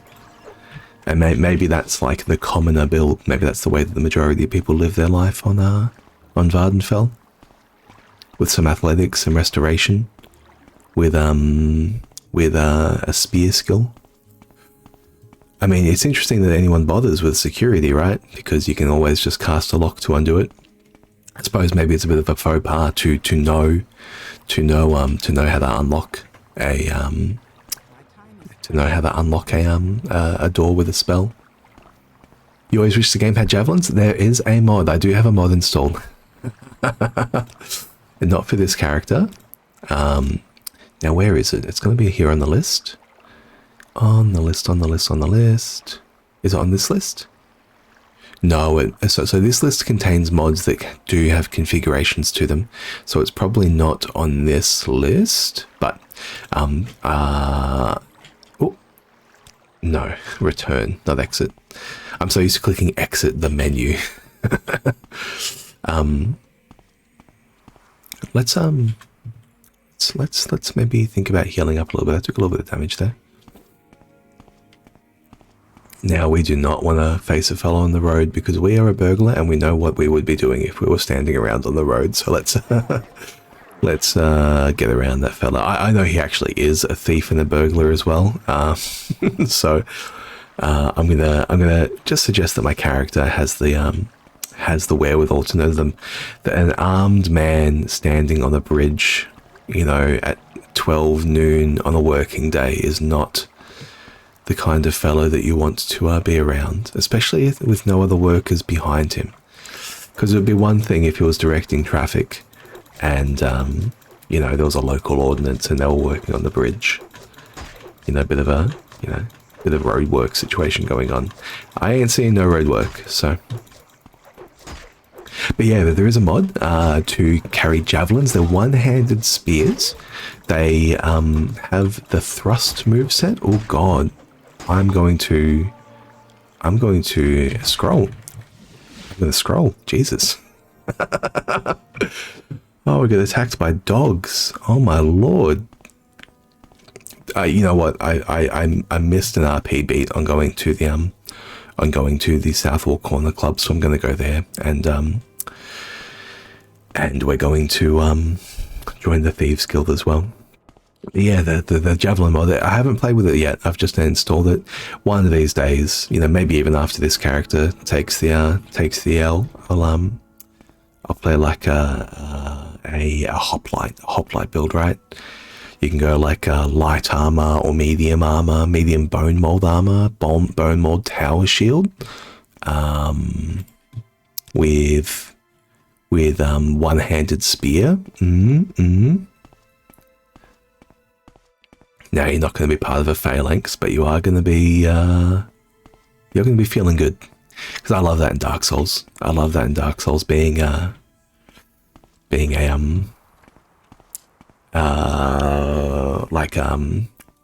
parry buckler plus like spear and light roll. Switch halberd, especially if you get like the Dark Knight halberd. That always feels good, switching from two hand to one hand. I don't have like the combat evolved kind of mods on. I know there are like some alternative animations and people like the combat evolved kind of stuff. I just like flipping coins. I've been playing RuneScape for a very long time, and I've been playing RuneScape for, yeah, almost 2 years now. I've been doing like a chunk lock account, like a free-to-play chunk lock, if anyone knows what that is. But you know, I'm totally okay with dice rolls in my games. It's one of the interesting things about Skyrim that, you know, you never got like good with weapons. You always hit, you just dealt more damage. It's like, okay, well, sure. Deal more damage, I'll just get a better weapon, just get an upgrade, just switch it around, whatever. Like, yeah, I don't know. I think I spent maybe like 300 hours on Skyrim or something, which is not very much as Skyrim goes, especially for like role-playing game characters. I've played significantly more like Heroes of Might and Magic 10 than Skyrim. So, you know, let's take this route back actually, because we went all the way through and we found those dogs, and maybe that was a little bit suspicious. Maybe we do just want to go back to Satan to fill this job. You'll have to check out the mod. You've been intending to return to the game to play Tamriel Rebuilt. Yeah, I haven't played Tamriel Rebuilt yet, but it looks really good.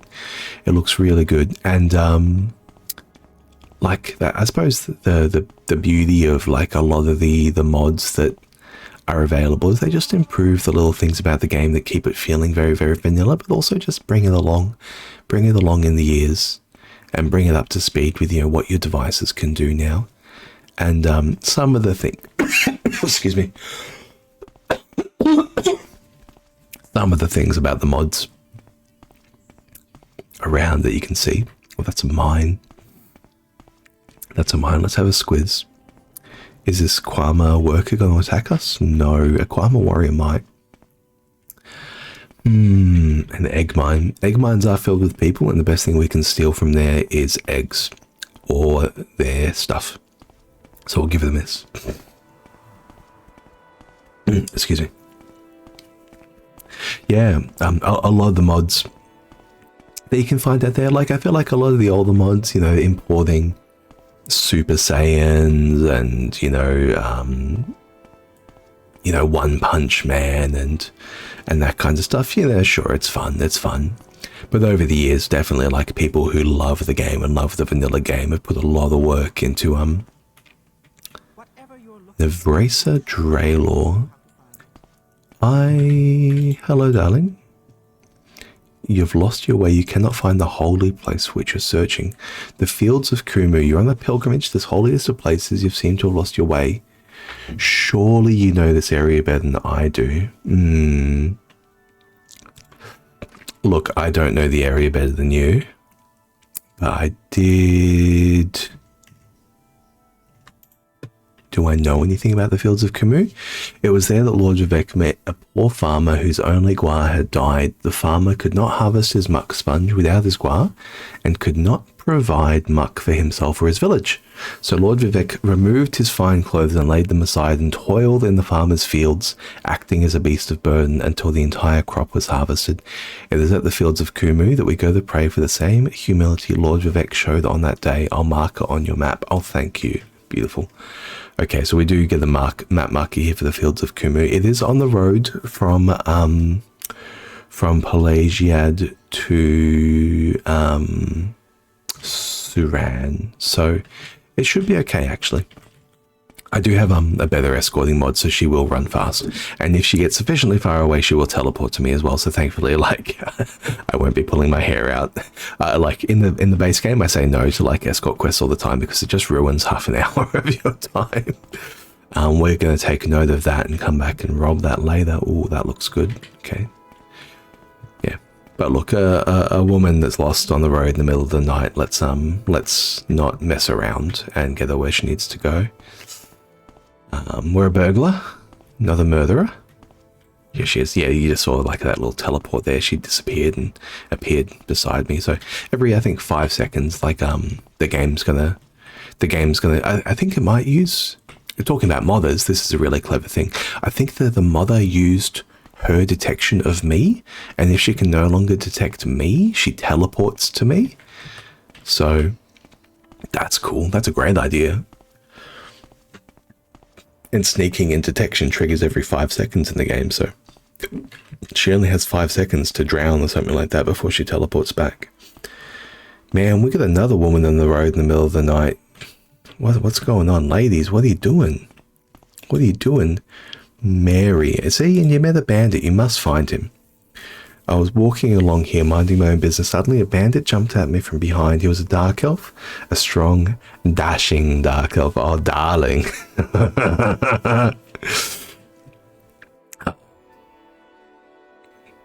Oh, my lord. Oh, my lord. Yes, well... Okay, go home. Go home. Jesus. Patsy, darling. He was a dashing young man. I love AbFab. But yeah, so I mean, this game's 23 years old.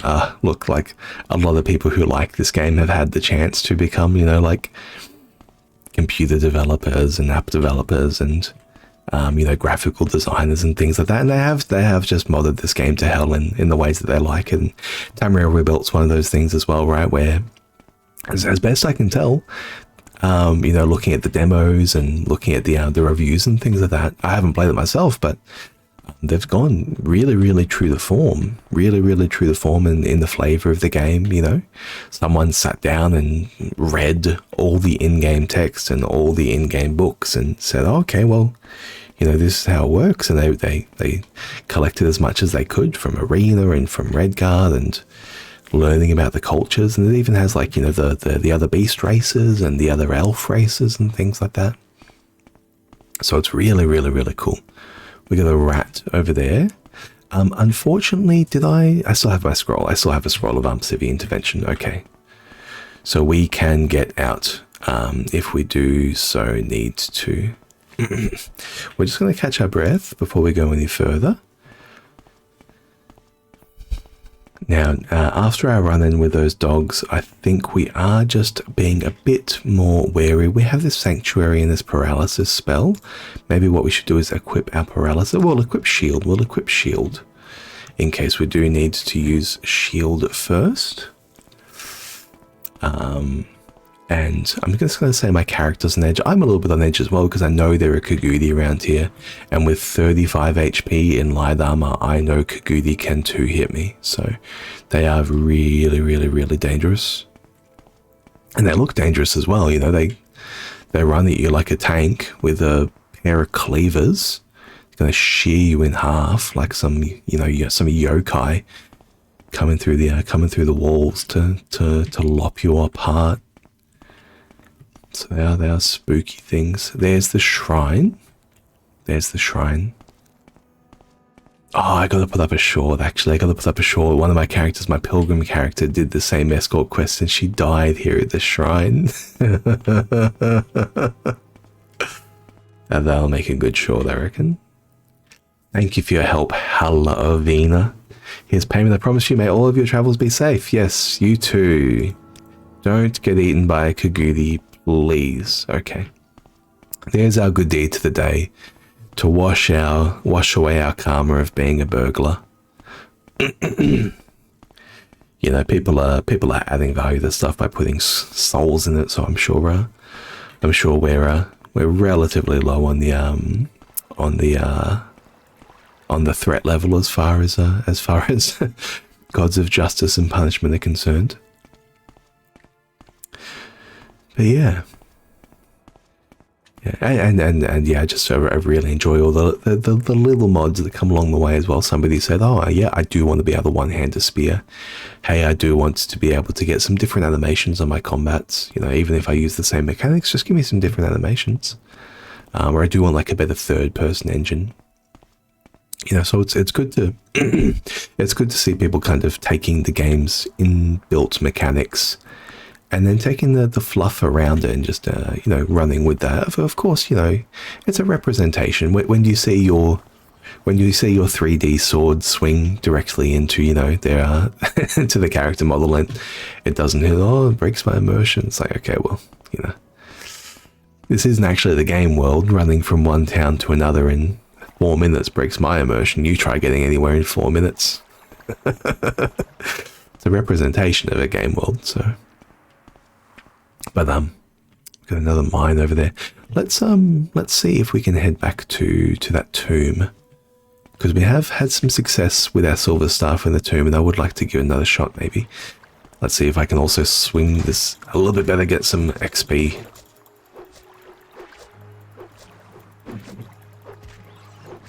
Beautiful. Yeah, beautiful. And the strength points as well. There we go. Fantastic. Strength is currently 42. So each point of strength that we get is a percentage point of damage as a multiplier to our weapon damage. So we are very much in that zone where we're currently like times, what are we looking at the moment? I think it's like we're times 0.87 or something, like we're losing 13% of our damage. And as we get a couple of points of strength here and there, we'll see most of our growth happen in terms of damage with strength that we would get. Strength definitely has like diminishing returns as it gets higher and higher and higher. But for now, it is a very good stat to see go up. And it's also carry capacity as well, right? Strength doesn't have diminishing returns with carry capacity. It's always, I believe, 5 to 1. 42, 210 divided 42, yeah, 5 to 1. So so even if we don't need more damage down the line, more strength is going to be useful. The mule will let us increase our strength above 100. The mule will let us increase our stats, I believe, all the way up to like 500 or something. It doesn't really care about maxes and things like that. Yeah, you played previous versions of the Tamriel rebuilt mod and enjoyed it. Definitely worth a try if you've already played most of the content in vanilla several times. It fits the game well. Yeah. Well, that's I suppose that's the thing. I haven't played the vanilla content all the way through. I think I've maybe only finished the game once, or maybe not even finished the game once. I don't recall. I think I've done Arena twice. I think I've done Tilvani once. I think I've done Mage's Guild twice. I think I've done Fighters Guild once, and I forgot to go to the Southwall Corner Club. I've done Fighters Guild once, and I've done Thieves Guild twice, I think. And Oh, Maori's left glove. That's Marie's glove. Okay. So I'm wondering what the hell's going on there. Where did I get a glove?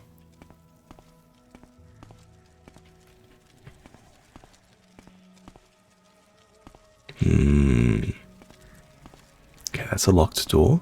Let's avoid falling down there. Let's maybe clear out the back path first. If the door's locked for me, it's locked for whatever's behind it. Ancestral ghosts can't go through doors without opening them. They seem to have a corporeal form as far as doors are concerned. It's because the game just gives them 50% chameleon. Is the way that that works. Speaking of chameleon, I would like to activate my chameleon. Oh, what do we got here? We got the door. Let's check for a trap. No trap? Okay. Let's prepare our silver staff in case of a ghost. We got a bone walker. That is, I think, maybe very scary. Let's see what we can do though. Let's go in with sanctuary. Let's go in with shield. Okay, he found us straight away. We're absorbing, we're absorbing. Oh, beautiful. I can't hit shit, man. What's going on? Okay, we have been damaged on strength. That's no good. How much damage can we deal back, though? Oh, okay, we do have a little bit of damage back. Okay, and we're not even taking that much. Okay, we can do this. We can do this. It's a big hit, though. No, these are big hits. These are big hits. I take it back. Gonna hit him with a paralysis? Am I taking hits from behind? No. Is he resisting? I failed. Okay. Civvy. Let's get out of here. Oh. Okay, that was hectic. Ooh. I love playing on hardcore, man. Here we go. I'm going to need to restore my stats. Okay, shrine. 35. We have grave curse and brown rot. Oh my god. He fucked our shit right up. 35 gold for this. Okay, well, yeah, we'll take the blessing. Disease. And we got a blight as well. Oh god. Not effective with blight. Okay, 2 diseases? No? Drain. Oh, grave curse drain attribute? Okay. Okay, let's go downstairs. There is a Velothi's restoration downstairs, or Civvy restoration rather. Maybe we accidentally absorbed some of that as well. Oh no, sorry, it's upstairs. It's upstairs, not downstairs. But yeah, I've played this game a lot without actually playing too much of the content, which is good because I get to still enjoy it. So, I suppose. I think a lot of the game that I have played as well, I've actually forgotten. But you know, my strongest characters, they have the most levels. They wandered around the world and, you know, got a whole lot of kills. Yes, that's why I'm here, Veldrello Sajri. Oh my lord. Some people, man. Find a healer and stop bothering me. You go into a cafe, find a chef and stop bothering me. Find a barista and stop. Yeah. Why am I here? Just to suffer? Just to be yelled at? Thank you. What have we got?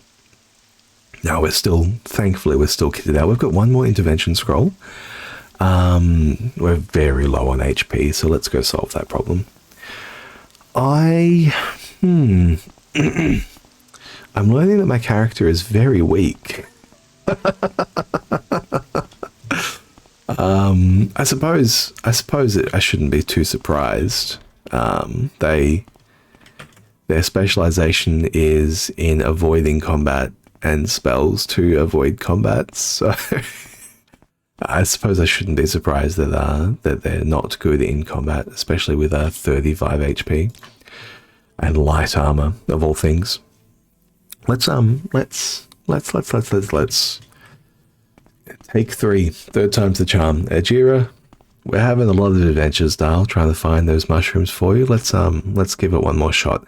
And I will stop by the South Wall Corner Club here. But yeah, just to piggyback further off what Caius was saying there with that Tamara Robelt. Sorry, old man with a skooma problem. I'll just call you Caius. Yeah, like Tamara Robelt, it's one of those things as well where the game, the more content that gets added to Morrowind, the more characters you create. And the more characters you create, the more ways you get to enjoy that content differently. So the game is pretty much a roguelite. And now we're gonna pretend we came here to ask about Caius. So maybe let's just start with that ask about Caius. Yeah, he lives. Ask the owner, Balcola. Balcola will give us directions. Yeah, there we go. So tell us about Caius. Yeah, beautiful, beautiful. Okay, we got that out of the way. Now we're here. We can chat with some more people. And maybe we didn't know the Balcola was upstairs, and we talked to people on the way down, and we talked to Sugar Lips Habasi. Oh, Speechcraft level 11. So what happened there is a nice little mod that just says every time you speak to somebody, you get a pip of Speechcraft XP, because talking to people makes you better at talking to people.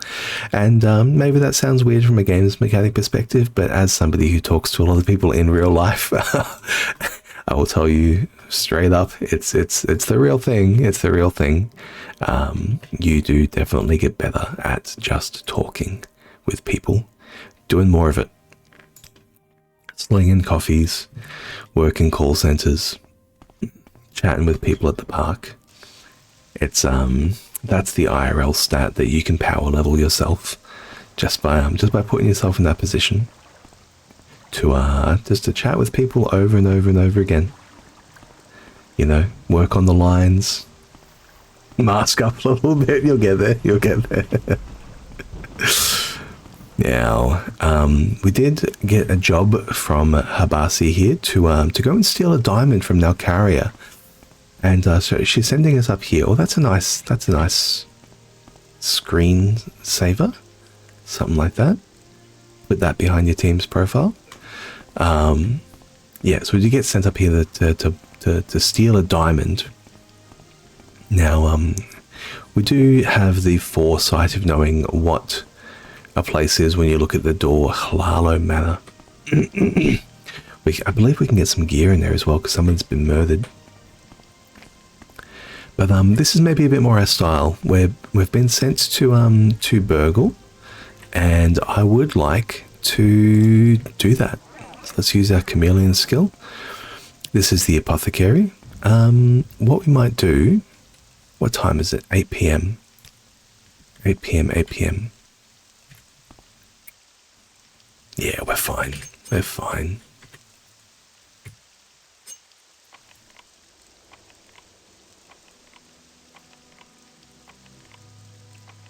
It's only a lock level of 10. Ah, damn it. Okay. Let's use that spell instead. And let's just make sure we have chameleon on before we go in. We don't know what we're going to find. Okay, no one here. No one there. I can hear my footsteps. Let's take off our boots. Okay, we do spot a guard downstairs. Very quiet.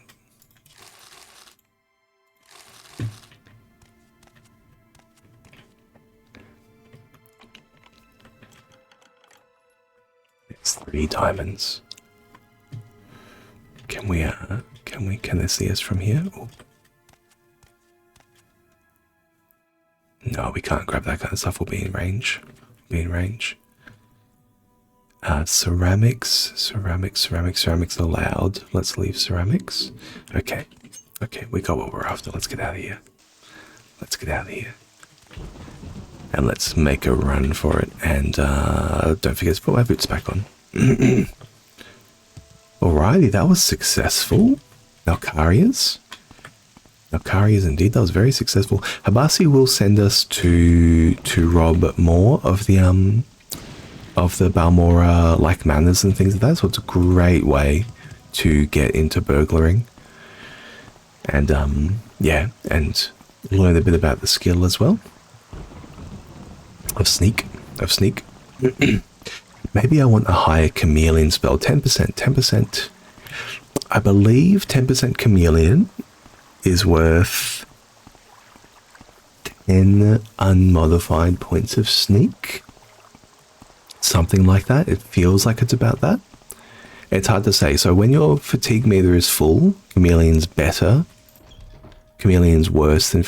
when your fatigue meter is full, chameleon is worse than sneak levels. When your fatigue meter is empty, chameleon is better than sneak levels. So I think it's actually just flat, and the fatigue modifier is what's happening there. Yes, here is a diamond. We get an exclusive invisibility potion for that. Habasi has a potion to give you. Let's ask about a job.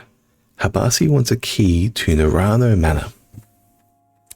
Habasi wants a key to Narano Manor. Downstairs manors are rarely locked, but Habasi wants to go upstairs secretly. Who has the key? Andreas Narano has a key. Habasi thinks Narano's servant, Savar Trandel at the council club, has a key. Well, that's a bit sus, sending us into the council club. No, I don't have that yet. But Andres Narano, he lives near Nalkari's shop. His home is in the middle of the street. Yes, indeedy.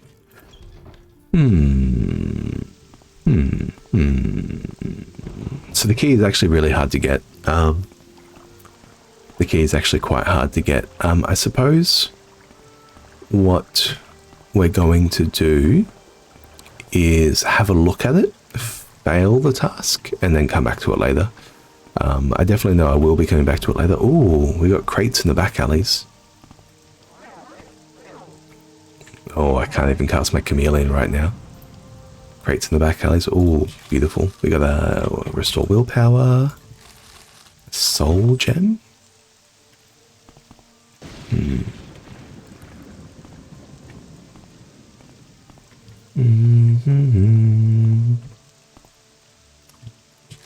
Three gold, some soul gems, and oh, a nice potion that's worth some value. And restore agility, that's worth some value. Oh, here we go. Caius, this is one of the modded chitin javelins. So it's a one-handed spear, and if I had a shield, you would be able to wear it with the shield as well. So it's entered the game as a javelin, but it has the long blade moveset to be one-handed. So long blade there just changes the way it's held and changes the attack style. It only has the thrust style and has a reach of 1.8, so it does have a longer reach than long blades. Spears have a reach of 2, so you do lose 10% of your reach from a spear to be one-handed, but it still has almost an extra meter, like 80 centimeters range over like long blades and touch spells and things like that. So still very good for that. And you can use it with a shield. It gives spear XP. So although it says long blade one hand, it actually does give spear XP as well. What is my spear? 5. Okay. I will not be using this one. Although look how cool it looks. Yeah, that's sweet. That's sweet. Give me back my silver stuff. Thank you. Yeah, we got a little bit more to sell. We got a bookseller here. Got an outfitter here. How's my... I am getting a little bit of damage to my gear. So maybe let's just top that up. Meldor, yes. Buddy, what do I want? I want to buy something from you, and I want to sell you a spear, a javelin. What do I want? Bloody coming into your shop. What do you want? What do you want in my shop? I want to trade with you, you dipshit. Okay. Let's get our weapons back up to snuff. Oh, really? Oh, man. Oh, my fatigue is low. Okay. Armor is one of the things I will cop having low fatigue for. Combat, you can just, make it go a bit longer, but armorers, hammers, they are expensive.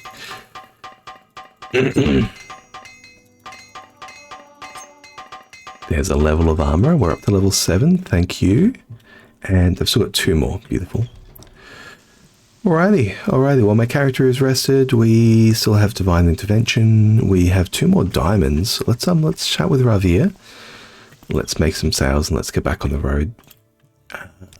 What do you got for me, Barley? Restore strength. I'll keep. Restore speed. You can have disease, blight, willpower, personality, agility, invisibility. You can have the invisibility. I've got chameleon.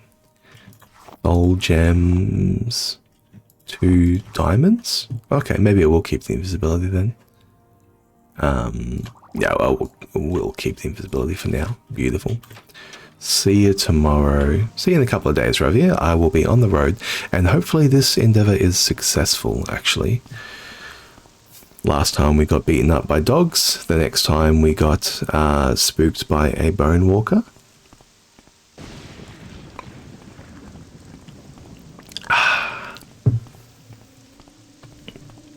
Oh.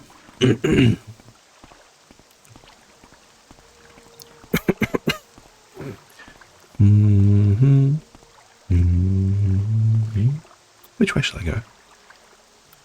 Yes, this way. Now with my 600 gold, I would like to buy, I think, Mark and Recall soon, and spells of Civic Intervention and Divine Intervention. That'll be good. For leveling Mysticism as well.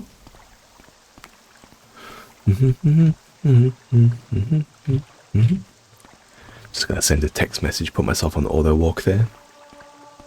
Oh, I level up athletics. Love to see it.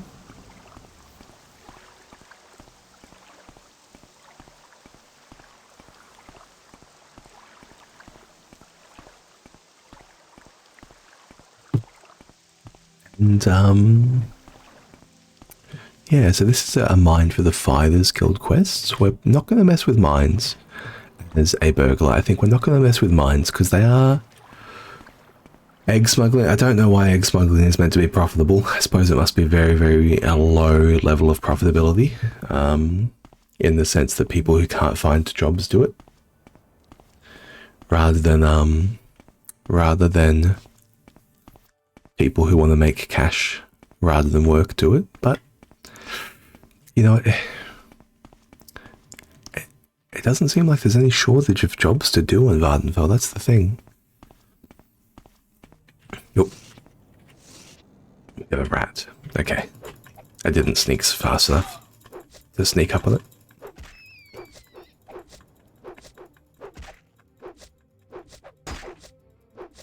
Hello? Hello? Okay, thank you. One of these. Even with my hit rate halved with low fatigue, I should still be hitting 20% of the time here, 1 in 5. Okay. Thank you. Okay, there we go. We're just warming up. It's a rat. It's a little guy. He's a bit little.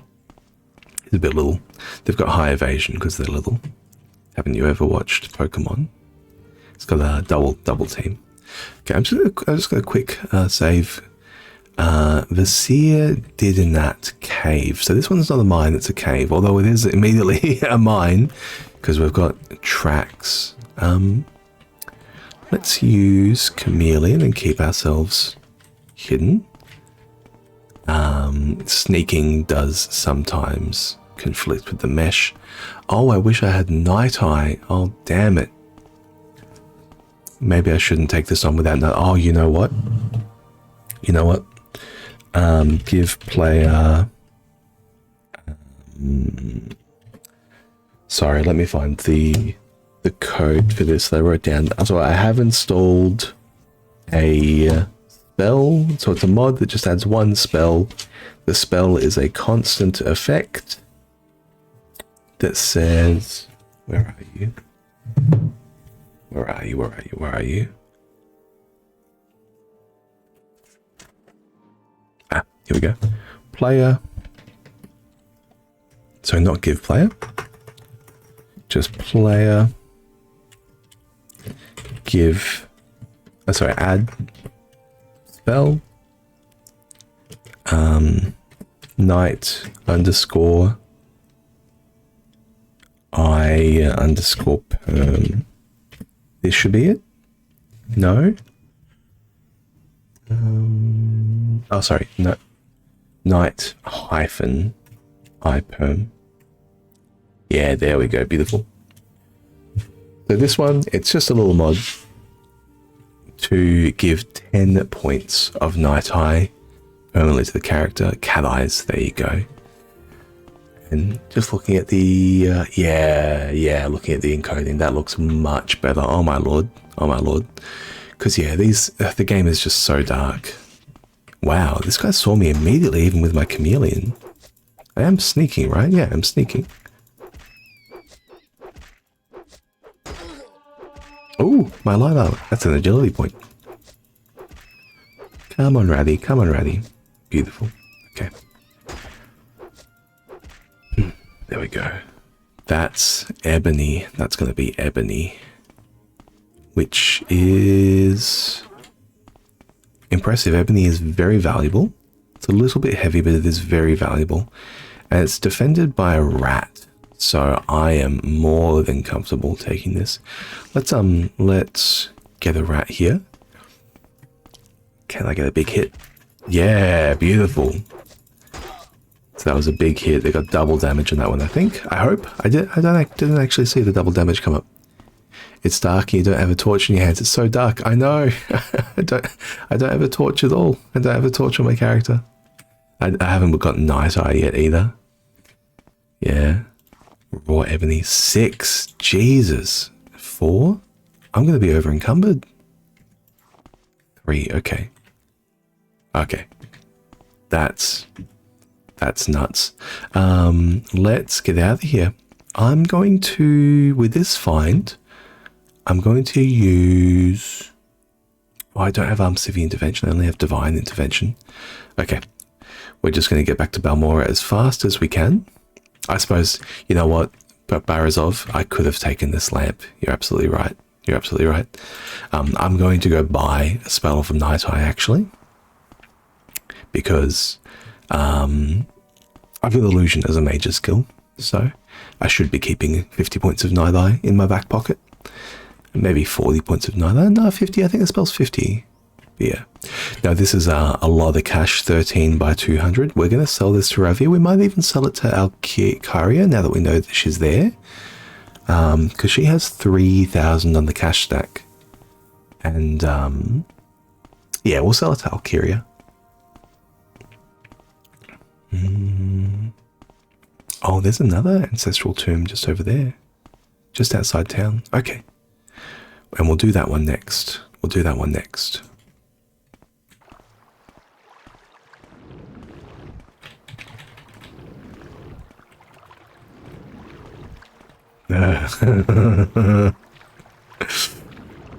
Okay, thank God. Oh, that felt horrible. 5 rolls on the water walking. But yeah, no, that ebony is a huge find. Let's cash up. I do want to buy a good array of spells, and I do want to replenish my magicka. So what are we going to do for that? We're going to buy Night Eye. We're going to buy Civic Intervention. We're going to buy Mark. We're going to buy Recall. And we're going to buy Divine Intervention. No, we don't need Divine. We don't need Divine. We can get Divine later. I also want to buy any other illusion spells, maybe. Ah, it moved. Nice. I thought I didn't have the mod installed that moves the Silt Striders. It was just stretching its little legs there. They are hollowed out husks. I think the drivers pull out the part of their brain and that lets them do it. Which is a bit A bit macabre. But hey, that's if you're a megafauna and you're a bug, it's kind of sucks to be you, I suppose, to be honest. Bugs, from a neurological perspective, bugs have many times been shown that you can even transplant individual neurons from one insect to another, and it works. Their neurons are less like brain cells and more like circuitry, unfortunately.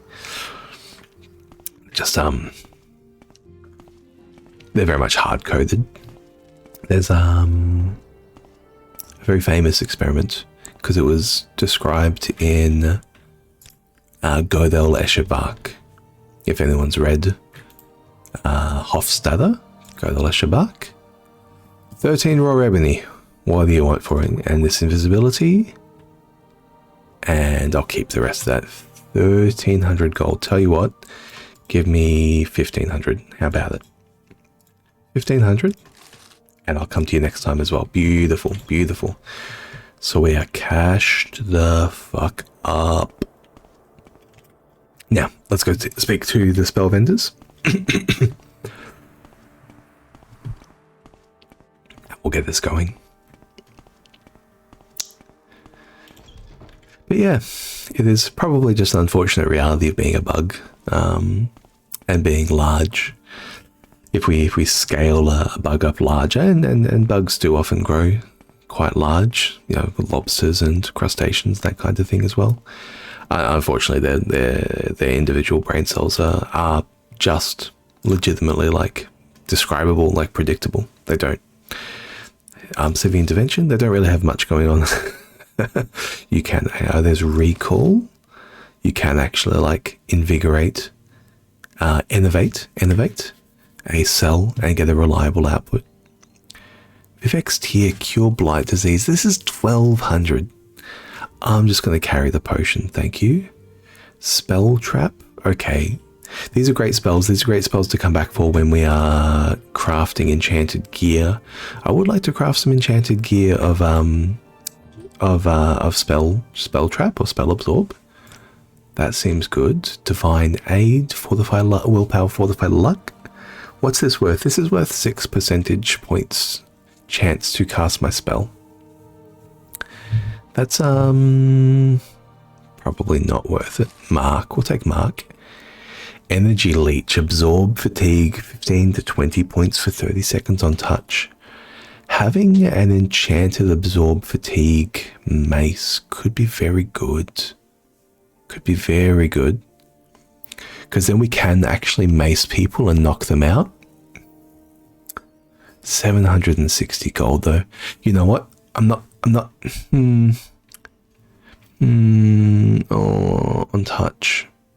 On touch. Okay, I will buy it. I will buy it. I'm going to come back to these guys when I'm enchanting, because they've got resist attributes. They've got like resist elemental types. They've got absorb spell and things like that. So I'll come back to them when I'm enchanting. But yes, this spell, energy leech. If I can enchant that on a mace, that would be excellent.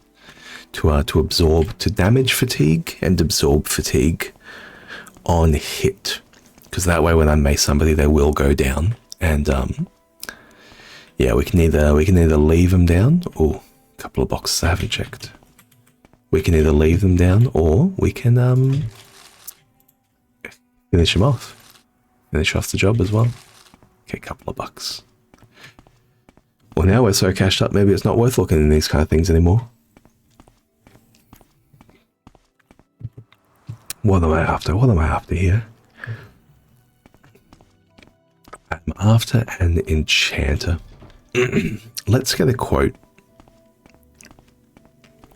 Let's get a quote from Galbadia. Galbadia, darling, what have you got for me? Viper Blade, Saint's Shield, Amulet of Stamina, no maces. What would it cost to enchant absorb fatigue 1 to 50? 1 to 50? Something like that. For 10 seconds? For 5 seconds? Oh, I can hit them pretty quickly. Maybe over 2 seconds. Maybe we bring that up. Maybe bring up the minimum. Let's go big. Let's actually get it working. So absorb 100 points of fatigue over 1 second on target with no area. It's 28 casts, cost 29 enchantment points. And if I put that on this mace, can't put it on this mace. Okay. We will have to think about something else. We'll have to think about something else for that.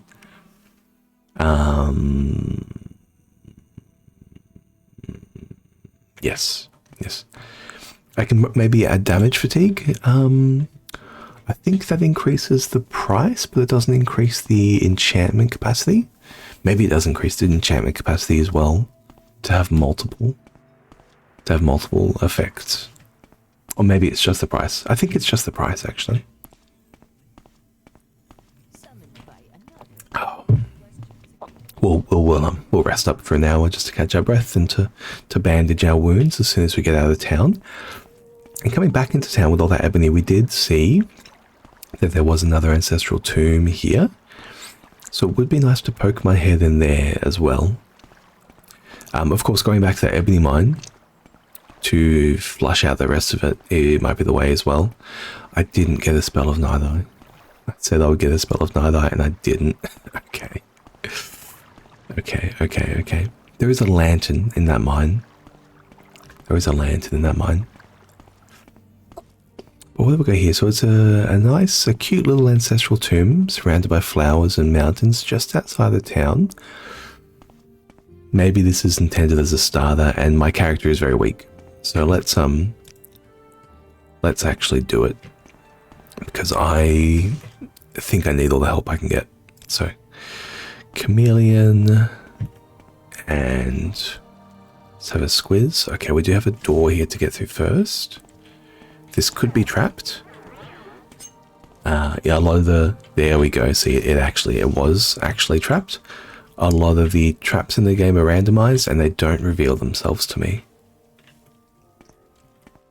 Okay, no ghosts or anything. Anything in here? Anything in here? No. What about you? Okay, it looks like there's an ancestral ghost behind here. So let's refresh our chameleon and let's get him.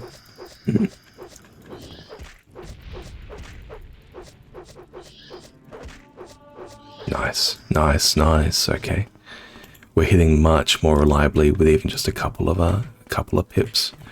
Okay, let's clear out this other room first. I don't want to get surrounded by a skeleton or a bone walker or something. No, that's all totally fine. It sounds like there's another ancestral ghost, and there is. Let's hope we can absorb a spell. If you want to cast at us, here you go, buddy. Can I absorb? I can absorb. Beautiful.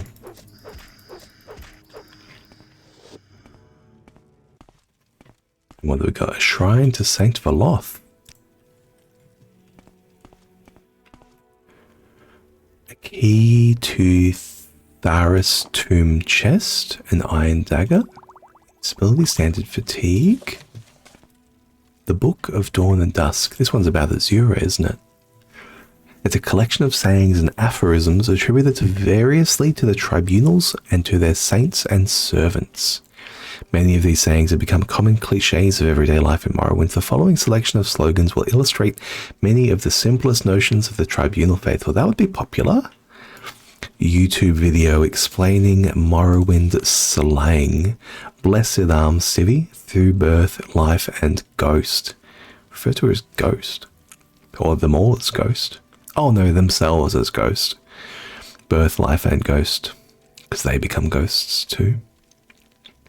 Enter the rhapsody of the god poet.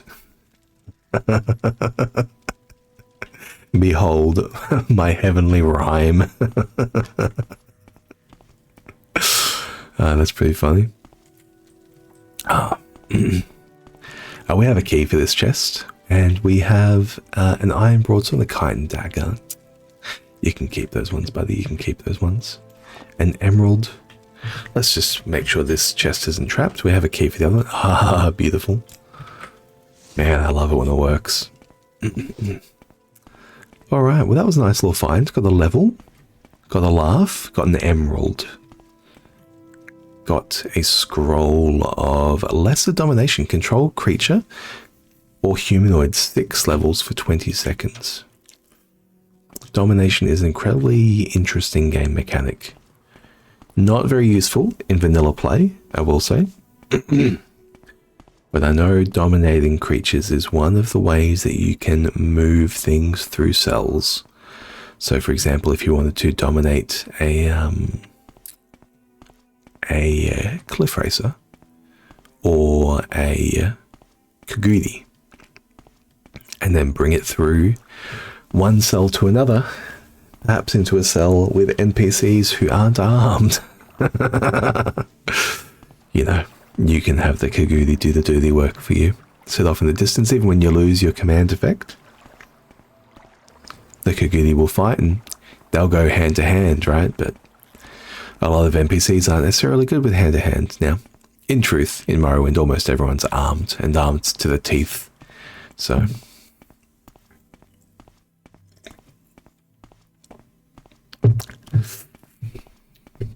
but say for example you wanted to I go too far? Yeah, I went a little bit too far. It's over here. Say for example you wanted to get one of like the mage guild guides. They can teleport you to different places. You can civvy intervention to the temple, and then you could like dominate a guild guide to hang out at the temple and then talk to them and have them teleport you straight away. You can even ask them to teleport you to like Vivek and then teleport back to Balmora, right? So if you civvy intervention to Balmora, and then there's a guild guide at the temple. Let's get this sorted. And then there's civvy intervention to the temple. The guild guide's at the temple. Take the guild guide to Caldera. Talk to the guild guide in Caldera. Go back to Balmora. Now you're at the Balmora Mages Guild, and you did all of that without actually like walking across Balmora. I am going to need to rest because my fatigue is too low. Let's just do the thing. Yeah, here we go. All right. Ooh, an illusion spot. A spot of illusion. 36. So we cleared out all the ebony from here. If we can find another ebony vein, that would be ideal. We've only seen rats in here so far. So hopefully we're only going to see more rats. I'm sneaking with a lantern. It's a flame atronach.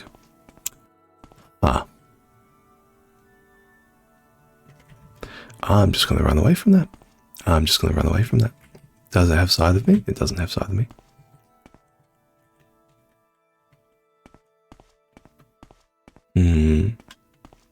I'm not going to bother sneaking while I'm carrying a lantern. It's too silly. Okay, let's just make sure I'm looking this way in case the flame atronach paths over.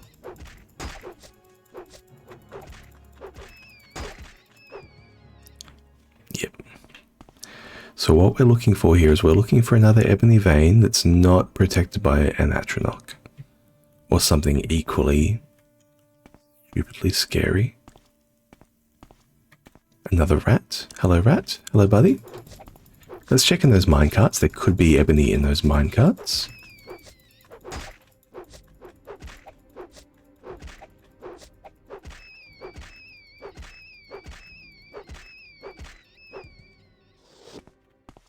Six hits in a row.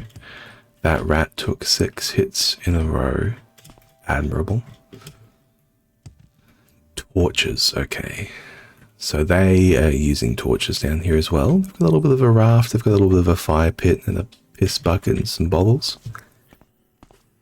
Wine goes in, wine comes out. That's what life is all about. And what have we got over here?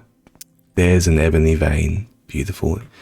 It's a big open space though, and big open spaces are scary. Let's take off our lantern and chameleon up. Because I don't know what's going to happen out here when I'm so exposed. Okay, there's 2 ebony veins. There's 3 ebony veins.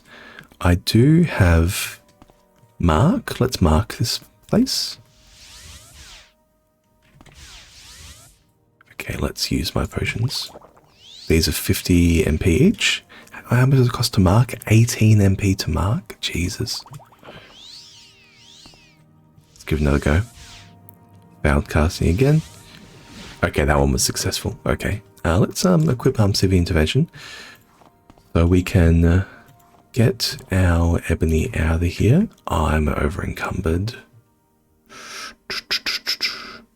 Gonna leave this lantern on the ground. Going to drink a potion and drink another potion and let some civvy out of here. Oh, love to see it. Love to see it. Nalkyra! Nalkyra! I have a deal for you. I can hardly move. Oh my lord. Look at him. He's got a fucking gimp step. His knees are going to collapse. Okay, here we go. I don't believe I've seen a Breton with such a grand outfit for some time. What are Bretons doing around here? I've got the lowest level chitin gear and commoner clothes I can possibly have. Is the judgment just that I'm carrying, carrying value? Here we go.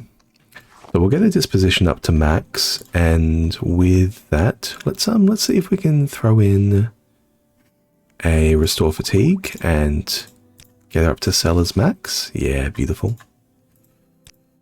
Well, I've still got a lot. You're out of cash. It breaks up here to sell. I'm going to go find another seller. She won't do an IOU, and I'm selling it. I'm selling them today. I'm selling them today. Do you want to give me an IOU? No, she doesn't. So I'm not waiting 24 hours for her to get an overnight loan from the Balmora Tribunal Bank bookseller.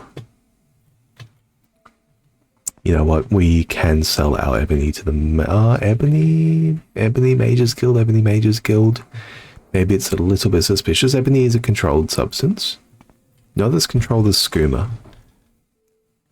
Ajira will trade it, actually. So we'll sell some to you. Beautiful. Have an emerald. Oh, I've already traded with you. Okay, you're already cashed out. Okay, Ajira.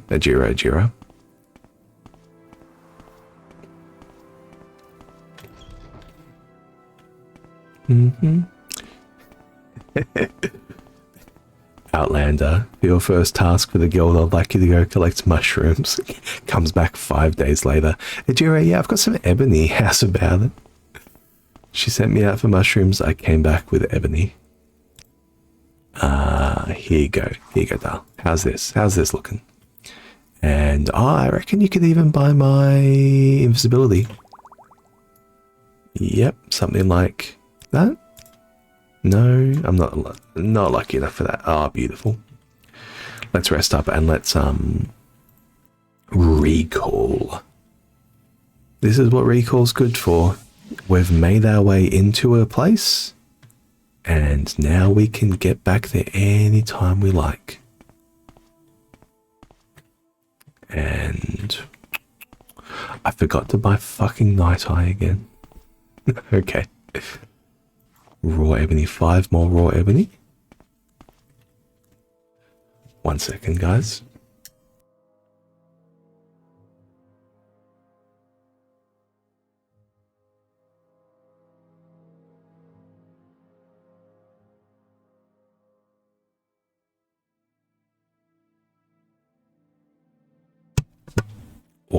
Okay, we're back.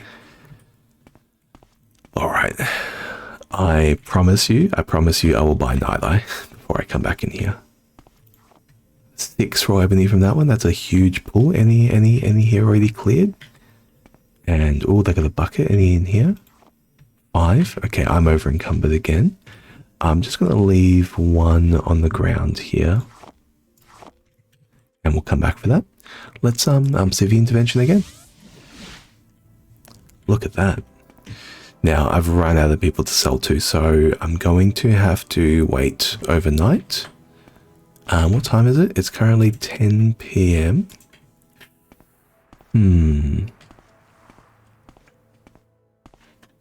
Let's.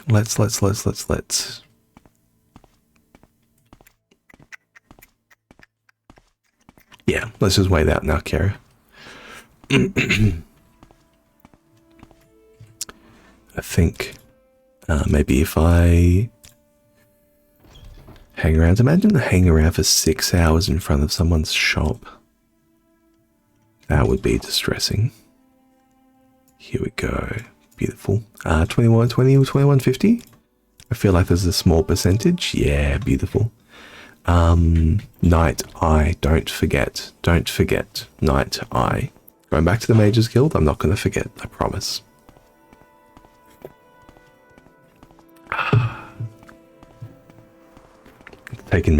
It's taken me almost 3 hours to finish my coffee. I make a carafe of black coffee in the morning. It's not particularly strong, but it is particularly long, and yeah, that's why I like it. Long, black, and watered down.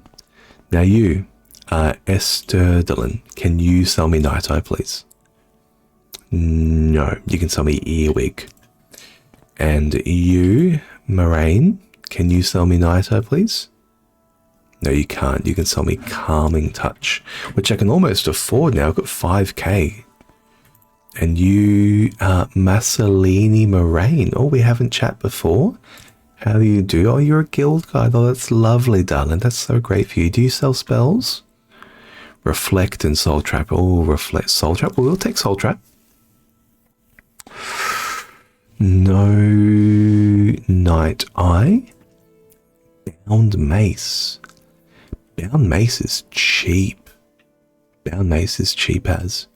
I will take that. My Conjuration, I believe, is fairly good. Conjuration 15. Yeah, we can toy around with that. Ajira, do you provide spells? You don't. You don't. That's fine. That's fine. Okay. We got one more person over here. They are deeply entrenched in their book. Just before we travel across, hello. Shan, please leave me alone. Okay, sorry, Shan. Okay, we'll see you later. You can't really do much with Shan until you're on the main quest line. All right, send us to Caldera, please. Let's pop to Caldera. Let's show our face around town. Folmes, Mirel, how do you do, Folmes? Oh, here's all about the rank. Oh, he has some work for us, actually. Well, I can lower the work.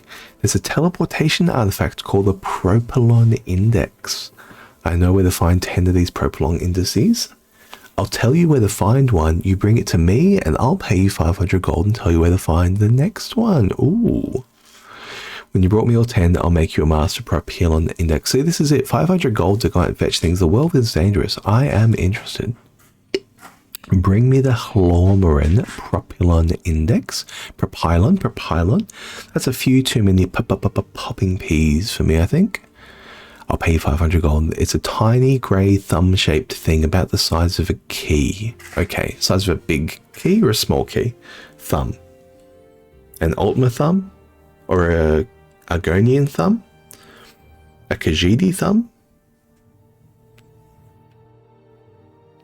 Because cats have big beans. Khajiit thumbs are big. Okay, something in that range. What about you, buddy? Invisibility. Ooh. Actual invisibility could be good. Eye maze. Oh, eye maze. 10 seconds. 10 seconds is no good. Light. I don't want light, I want night eye. 50 points of feather. I'll take great feather, actually, I think. No, I can't. I wouldn't want to cast it anyway. I'd want to dump my gear.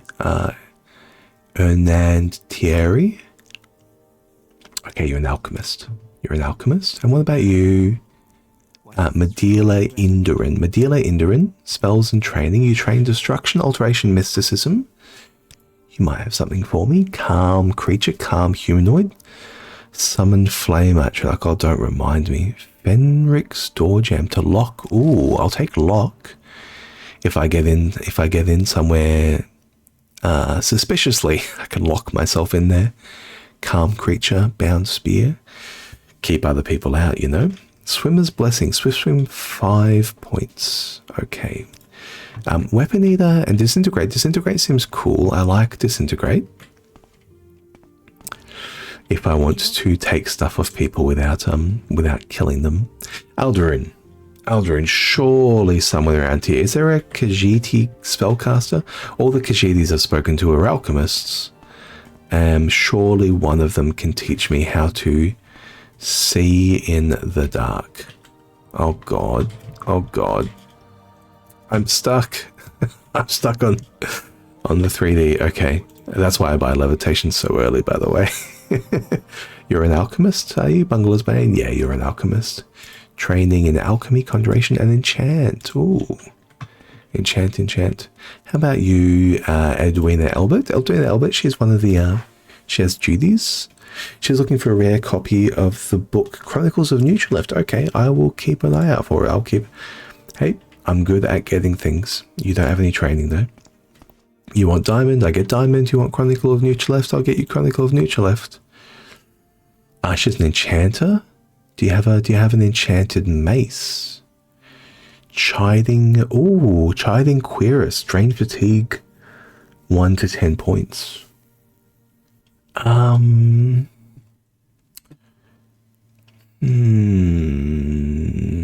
of the advantages of having an enchanted mace is that it lets me hit goats. Ghosts. You can always hit goats.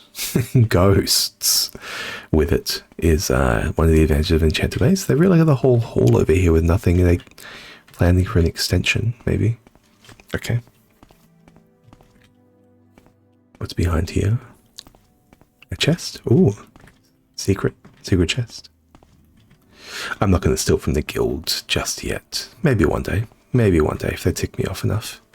We can resupply though. I will. They're free. Thank you. Spells. Absorb agility. Absorb personality. Blind. Night eye. There we go. Silence on target. Silence on target. I will take that. That's OP. Telekinesis. Yeah, this fella has it going on. I'll pick up Detect Key as well. Nah, I won't cast it. Yeah. Slow fall. Slow fall is iffy. I would prefer slow fall on an amulet or a ring or something. I have levitate already. What about you, Himmler?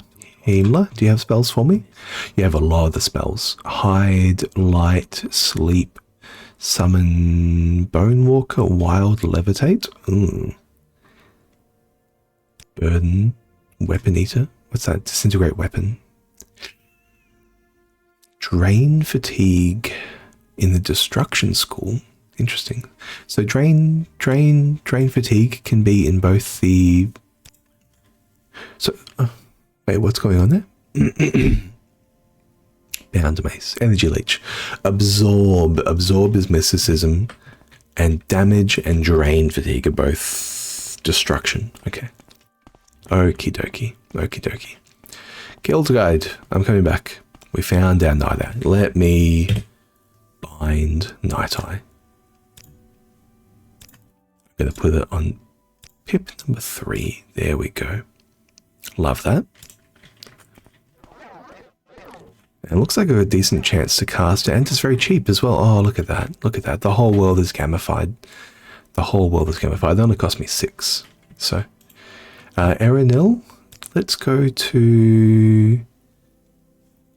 I don't need to go anywhere because I need to use my recall. Let's let's see about my mace.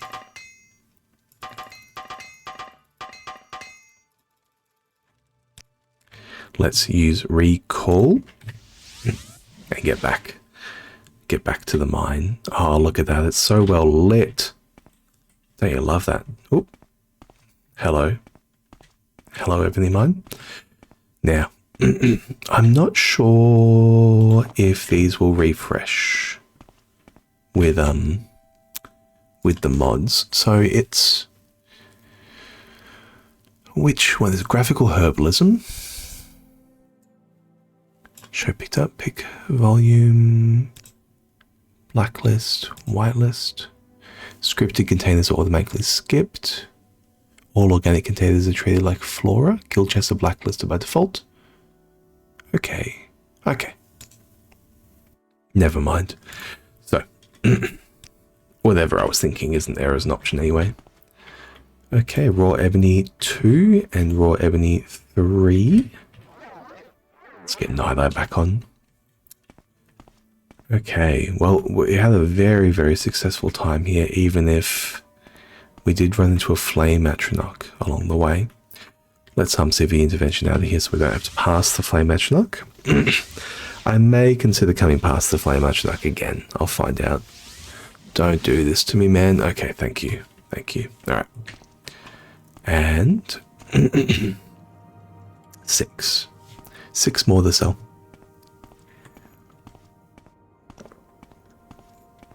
So we could potentially buy some training. Potentially buy some gear. Some, what's an upgrade of chitin?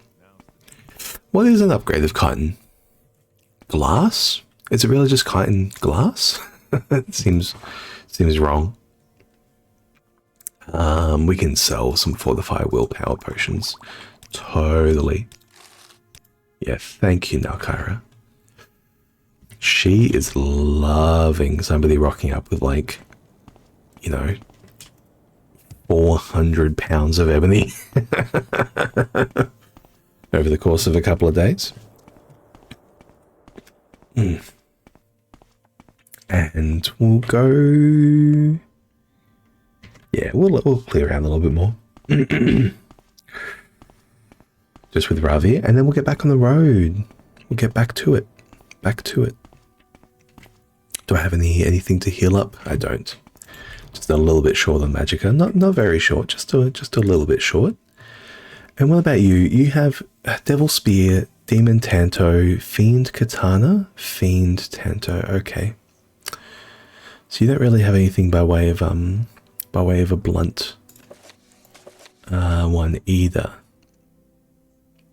Restore strength, common disease, and 3 of these. Thank you, Ravir. Come on, bro, give us a buck. Thank you. Alrighty, I might even equip this bound mace. Let's give it a shot.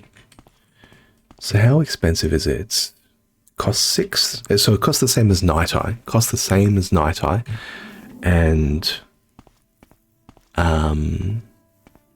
yeah, I think the next time I'm considering going into combat, I'll give that a pop. Ooh, speed up and athletics up. Love that. You know what? I reckon with a bound mace, if I give myself the chance to have that bound mace going into the Ancestral Tomb, where we fought the Bone Walker earlier, I reckon I can take the Bone Walker. Because Bound Mace will increase our hit chance quite substantially. And it's a lot more damage. And so we were trading with that Bone Walker, and then we got a bit low for me to be too comfortable trading in case we got knocked down. So I think we probably can already win the fight. I'm just not confident gambling on my 42 points of agility. which is not enough to be comfortable with. I'm getting agility levels from my light armor, is that right? Yeah, my light armor and my sneak. Sneak. Yes, sneak as well. No block. No block. Illusion for personality. Alteration for willpower. Mysticism for willpower. Security for intelligence. Athletics for speed. Okay, we don't have anything for our endurance on our mages and miners, so we do probably want to consider how to get a little bit tankier along the way. In my opinion, HP is probably the most important stat in this game. When you're playing on hardcore, I mean, if you're willing to save and reload your character, HP is only as important as your ability to not die in one fight once is. But I'm going to delete this character if I ever die. It's hardcore, so let's take it seriously. Now, Flame Atronach. I have no capacity to deal with a fire attack, actually. I probably can't even take on the mage. That's really spooky, come to think of it. That I wouldn't want to fight a mage. My absorb spell, 50% of the time will save me. I prefer not to rely on that though.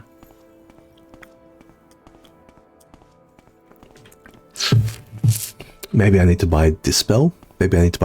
So if I get hit with like 15 damage over 5 seconds, I can dispel it immediately. Still, that's only as good as I am paying attention. I just need to get my HP up. Currently 40 HP. And ways to level HP, get character levels, get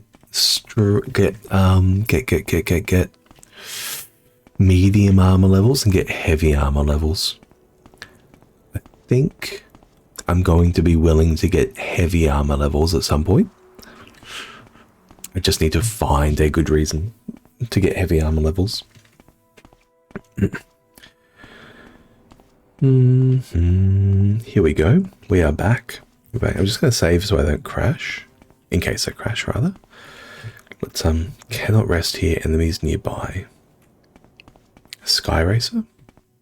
A Gua. A Scrib. A Rat. Sky Racer. Okay. Maybe over here. Yeah, we just need to get slightly further away.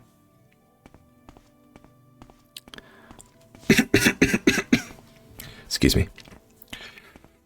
Alrighty.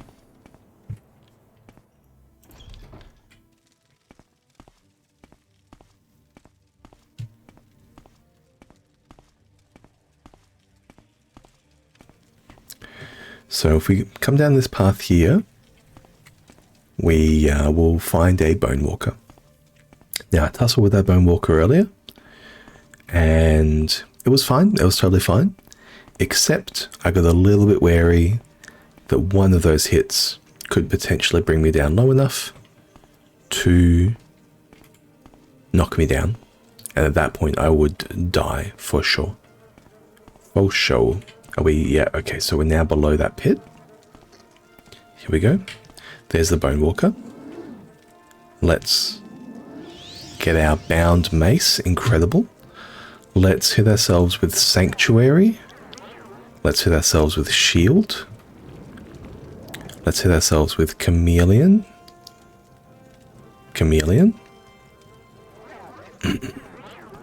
And let's see if we can get a hit. Oh, beautiful. Look at that. So much smoother. Ooh. Yeah, boy. Yeah, buddy. Bound mace, looking good. And did we take damage to our strength? We didn't even take attribute damage. Okay, Bone Walker. You got a soul gem. 36 lessons of Vivek sermon number 5. Finally, the simulacrum of the Netchaman's wife became unstable. The Netchaman. The Dwemer in their haste had built it shoddily, and the ashes of Red Mountain slowed its golden tendons. The simulacrum. I'm going to have to maybe read those in order. I imagine the simulacrum is either Kaganak's creation. Gwahide. We're fine. Either Kaganak's creation or no trap. Beautiful. We have a Firebite dagger. I'll leave it. That's much more likely to be an ancestral artifact than anything of value to me. So we'll let them have that one. Not trapped. Show me lock 2 complex. Okay. What am I carrying? I'm carrying a journeyman's lockpick. Let's try on Ducius's, in case it's 50. Okay, we did get an unlock. Beautiful.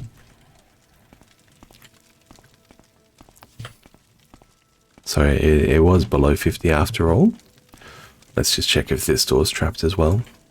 It is possible that doors and chests and things like that around the world are randomly assigned to be trapped. Here is a ghost. It does not see us. I can take it with a silver staff. Okay, now it does see us. That was Night Eye. That was not... that was not Chameleon or Sanctuary. I grabbed the wrong illusion spell. Very nice. Do I get Nectoplasm? No. Let's grab Chameleon. Chameleon, there we go. I do definitely want a stronger Chameleon spell. For what we're going to do... Let me see if I can remove a trap here. Yeah, so doors around the world can very much be trapped. And if they are, you know, I might just die. So I do want to take things slightly carefully. A messenger scroll with a scamp. Some bone meal. I'm not interested in alchemy, so I'm not collecting like alchemical ingredients all over the shop. Okay, I think we've done it. I think we've cleared out the ancestral tomb. We have here an untrapped chest with a chitin dagger and a chitin war axe. Well, you know what? It is actually an ancestral tomb. They're not here leaving stuff that's useful for the living, are they now? But we did get to test the limits of our abilities and get a bound kill and a kill with a bound mace and a level of our mace as well. Let's just catch our breath before we head out back into the world. Now, on the way to Sadanin last time, we did meet somebody who was interested in another bandit, and maybe I wouldn't mind meeting up with another bandit just to make a connection. So Mary, she gave us this this glove. Mary's left glove. Maori. There's enough syllables in there, I'm just calling her Mary.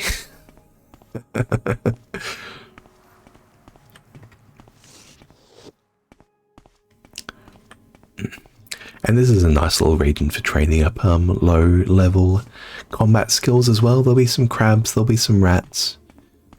A gua ain't so bad, especially compared to a Kagudi or a Netch or a Elite.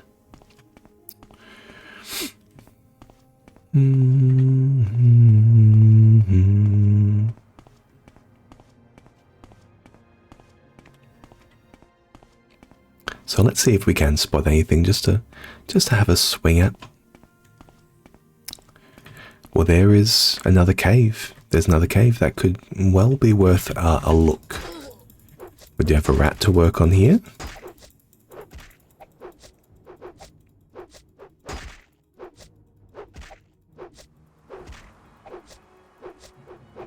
Hello? Oh, my fatigue is low. My fatigue is low. We're at exactly the levels where fatigue does actually matter a little bit. We'll get it up there soon. Yeah. As our effective hit rate, you know, is around or above 50%, You go through combat really, really, really swimmingly.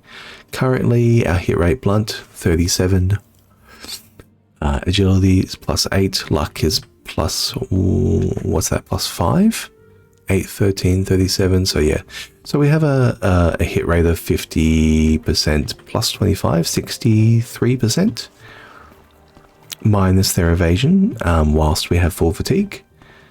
But with low fatigue, we have a hit rate of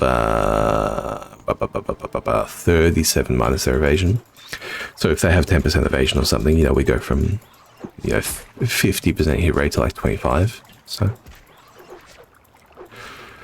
so that's why you really feel it at these levels. But a couple more levels and we won't really feel fatigue too badly anymore, because the percentile, even at the low end, oh, that's a character level. That was a level of strength, that was a level of blunt weapon, which brought a level of strength and a character level as well. So we're now level 3, up to 45 HP, which I love to see. And we also got a pip of luck there as well. So, in this mule mod, with the mule, every character level gives 1 point of luck. And I believe it gives 5 points of HP. And then pips of endurance also give points of HP. I think 3 or something, 3 points of HP. So and that's retroactive. That's retroactive. So it takes the whole endurance. Start with the lady, get the level 1 bitter cup, and be 100 endurance by level 2. It takes that kind of meta out of the equation. That was a resist magicka, not an absorb. So that's an interesting thing about the layering of your defenses. So I have a 50% resist magicka as a Breton. And I have an additional 60 willpower to resist paralysis. And I have spell absorb 50 points. So the chance to be paralyzed is the same as the chance for all 3 of those to fail. So that's 50% to fail the spell absorb, 50% to fail the resist magicka, and then what's this worth? I think what's the willpower to paralysis equation? Is it 1/10? Is it 1/6? I don't know. Let's just say it's 1/5. Let's just like assume it's 1/5. So what's that? That's like an extra 3 points. So I need to go 50, 50, and then like a 90, 97 or something like that. So I've got like a 24% chance to actually get paralyzed. Okay, I'm just going to save again in case we crash when we go in. Playing with all of the mods, we'll just make sure we don't crash. Oh, someone's coming straight for me. What do you reckon there, buddy?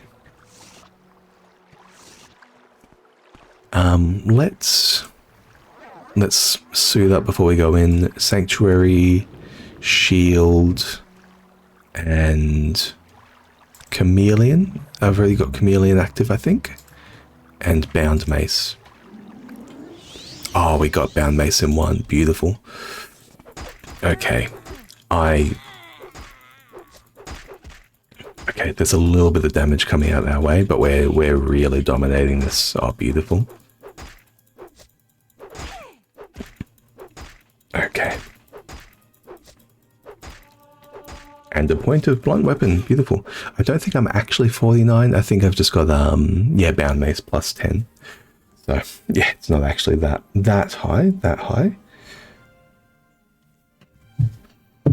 Let's just have a squiz though at what's actually going on in here. So some light armor, the Titan War Axe. Have I got Night Eye active? With a little bit of Night Eye active. Let's get proper Night Eye active. So we got a stairwell. It looks like they're using the cave, the water in and out of the cave as a smuggling system. I would prefer not to tussle with smugglers, I think, because they can kill me. We could find a mage in here as well. Okay, nothing in the water that I can see. And we really, I think I really don't want to find a mage.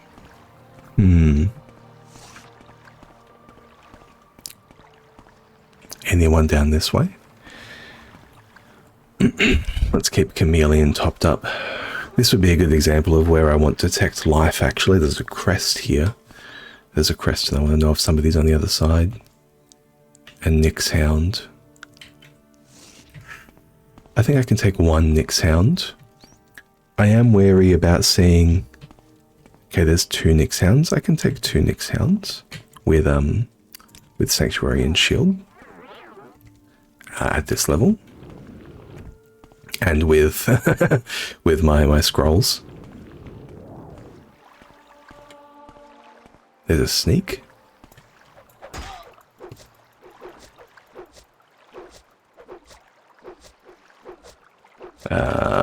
Hello? Okay.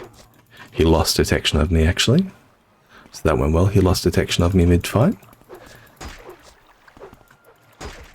Is there someone behind me? No, thank God. Okay. Beautiful.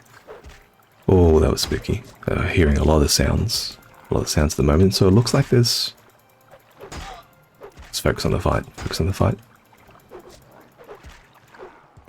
It looks like he's coming back. Now, I'm not sure if there's anyone over that way. We'll sort that out in a moment. I just really want to get this down so I can focus. Okay, beautiful. Enemies nearby. And with you, you're a gate level 15. That leaves into the rest. And what about you over here? You're a gate that's trapped with fire damage. So this is kind of, as I was saying, there's potential for traps all around the world. You often won't see the traps. With my low level of security, level 20, there is a chance I will know that the trap is there and know what the trap will do. That's a feature of my security level. So as my security level goes up, I will see more traps around the world and I will know what they do as well. So I'll know if I can tank them.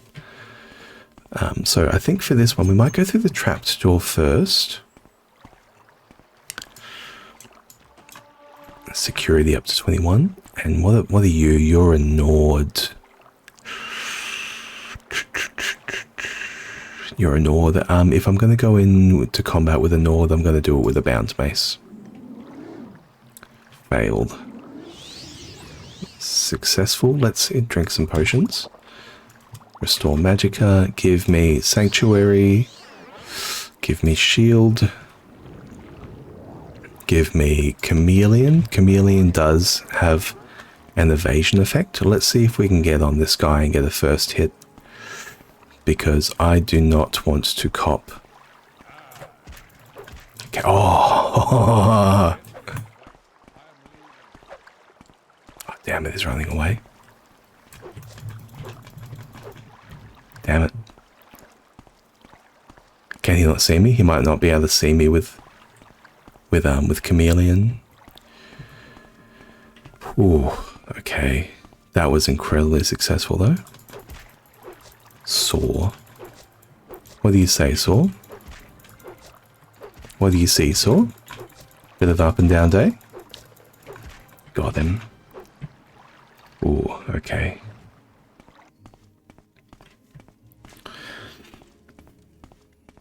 Let's go back down. Okay, gonna have to get that bound mace again. Thankfully, these Magicka potions are keeping me very nicely topped up. And this is a really nice bright place, so I'm not spending Magicka on Night Eye either. Anybody in here? I can't see anyone. Anyone around the left? Somebody could be sleeping upstairs. Anyone around the left? No. Okay, no. Beautiful, okay. Is there really no one in there? There is. It's a mage. Okay. Let's take a mage seriously. Sanctuary doesn't help against magic. Shield doesn't help against magic, but I will employ them regardless. What would I actually want here? I would want resist elements. I'll put feather on just so I can get a bit of movement speed. Oh, beautiful. Got a knockdown. A knockdown is so huge. So when you get a sneak attack and you deal double damage, the damage when you deal significant amounts of damage you can actually get those knockdown effects. And when you do get the knockdown effects, or slave key, yeah, let's release some slaves. I'm down to do that. When you do get a knockdown, their evasiveness goes right down, so your chance to hit goes right up. And additionally, Cyrodiilic Brandy, oh, that's a nice find. The Axeman. Yeah, they've got a nice amount of stuff here. Scrolls of Icy Mask, Mage Wheel, Fortified Magicka, Great Despair and Bloodfire. We'll take all that.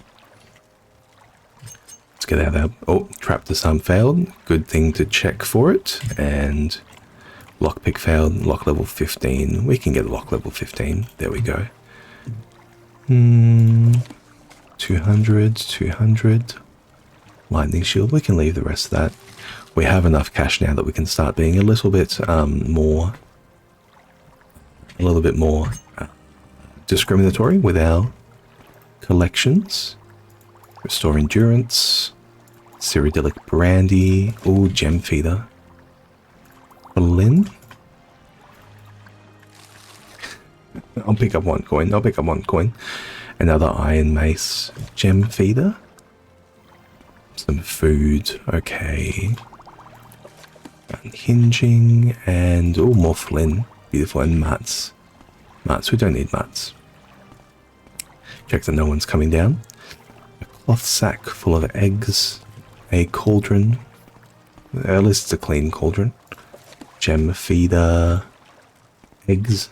An urn full of eggs. That's how it be. That's how it be. Sheen. Swift swim. And a spear. Sujama. Sujama's almost worth carrying. Sujama's almost worth carrying. I don't want to carry it just yet. Ooh, Iron Short Sword. These guys are stacked to the gills with scrolls. Are they running a smuggling operation, or are they running like a necromancer's den? That's crazy. Oh, these are the mushrooms I need. Of all the places to find them. Of all the places to find them. Alrighty, alrighty. Let's let's re-equip. We got one more path to go down here. And it's over here. Now this gate is locked. We don't know if it's also trapped. So we will test it either way.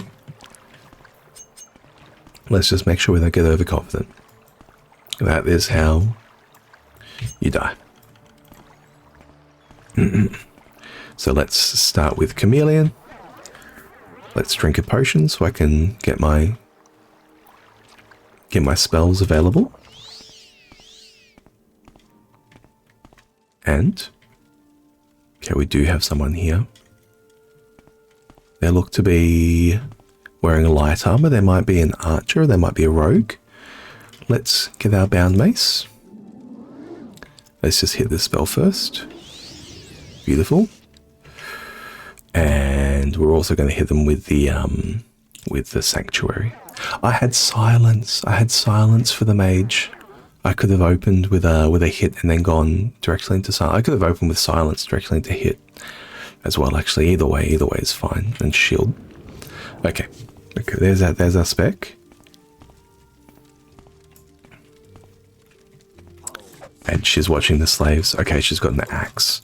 So she's not a rogue. She's a barbarian by the looks of it.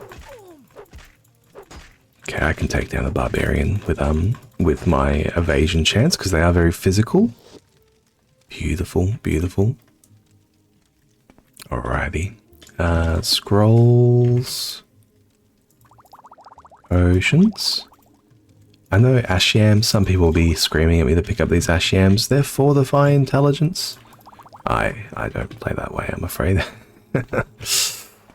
Alrighty, boys. Boys. How are we doing? We're near the water. Yeah, what are they doing with you down here? Get out of here, get out of here. Look at that. Disgusting. Disgusting. Dark elves and their backwards slavery. Absolutely disgusting. Let's get out of here. That was a very successful clear out. Bound, tell you what, I hadn't really considered bound mace as like an option, but with the Breton plus 15 to conjuration, is it plus 15? Plus 10? Yeah, with the Breton plus 10 to conjuration, it's actually very, very doable. And I'll just have to keep myself topped up with potions, I suppose, which isn't too bad. The Mage's Guild has supplies, and I can use... I think I can kind of cheese it as well a little bit if I want to. I can use summon Ancestral Ghost to give me more magicka back, right? Because you can attack the ghost and then the ghost attacks you and you can absorb your magicka back. Especially if I can get like an enchanted absorb. 41 blunt, love to see that. Especially if I can find an enchantment of absorb spell somewhere else around. Reflect spell is one of the things in this game that's incredibly dangerous. So these are the big three dangerous things: knockdowns, paralyze, and reflect. And one of the reasons you don't necessarily want to play with paralyze is because paralyze can be reflected back to you. There's no way to block a reflected spell. There is no way to absorb a reflected spell. Once a spell is reflected, it is done. You are cooked. And so it makes one of those things happen in the game where you really need to consider what kind of damage you're throwing out there and if you could cop that damage back yourself. It's one of the reasons that ultimates like die so much, right? Because it's like, oh yeah, I'm an ultimate, I'll throw out a big fireball, someone reflects it back on you and you've got fire weakness. So yeah, you need to buff those weaknesses up and maybe use a Nord with a frost resistance. That way if you reflect your frost damage back, you resist it. And maybe you don't use frost weakness spell on your own frost spell. Maybe you don't use it against other Nords. Because that's something you can do, right? You can do like 100% frost weakness plus for 1 second with 100 points of frost damage for 2 seconds, or for 1 second or 2 seconds or 3 seconds or however long it is, and then you call the spell Ice Spike and you imagine you're fucking throwing these shards of ice through the air and just demolishing people, and one of them reflects the spell and you cop 500 points of damage in one hit, and you're like, I've never thought about defending myself from frost because I'm a Nord, but you dealt yourself 100 points of frost weakness and you removed your immunity. Okay. We're here in Pelagiad. Mevastine supplies. Let's chat around. Kunthar? I actually am looking for someone in particular of all the things. Angaril is a guard. Drasala Ramathran is a publican of the Halfway Trade House. No one else I can think of. Yeah, well, let's check the trade house. It's this one here. Oh, the Halfway Tavern. Is that what they call it? Halfway Tavern? Publican. Mavestine supplies. Yep, we'll check with the publican. Oh, we can meet some very interesting people in here. But for now, guys, I'm going to save up. I'm going to call that a day. I've been playing for 3 hours, almost 3.5 hours. And for me, that's a very small session.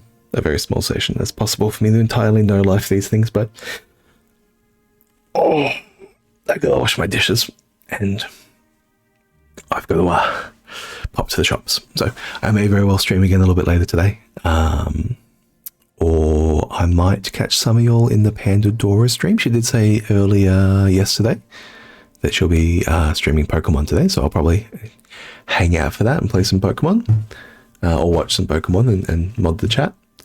So yeah, and if you want to join us over there, Pandora later today, we'll see you there.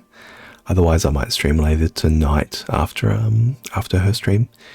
Anywho, cheerio. Thanks anyone for watching, and for everyone that dropped by. Old man with a skooma problem, Kais, Bazarov, old mate Baz, Baza, and Kaza. Cheerio. Well, I'll catch you next time. And yeah, great episode 1. I think for a new character, we got a lot done, and there's a lot to chew on. So we'll definitely be putting this one up on YouTube for the new character. Anyway, cheerio. Have a great day. Ciao, ciao, ciao.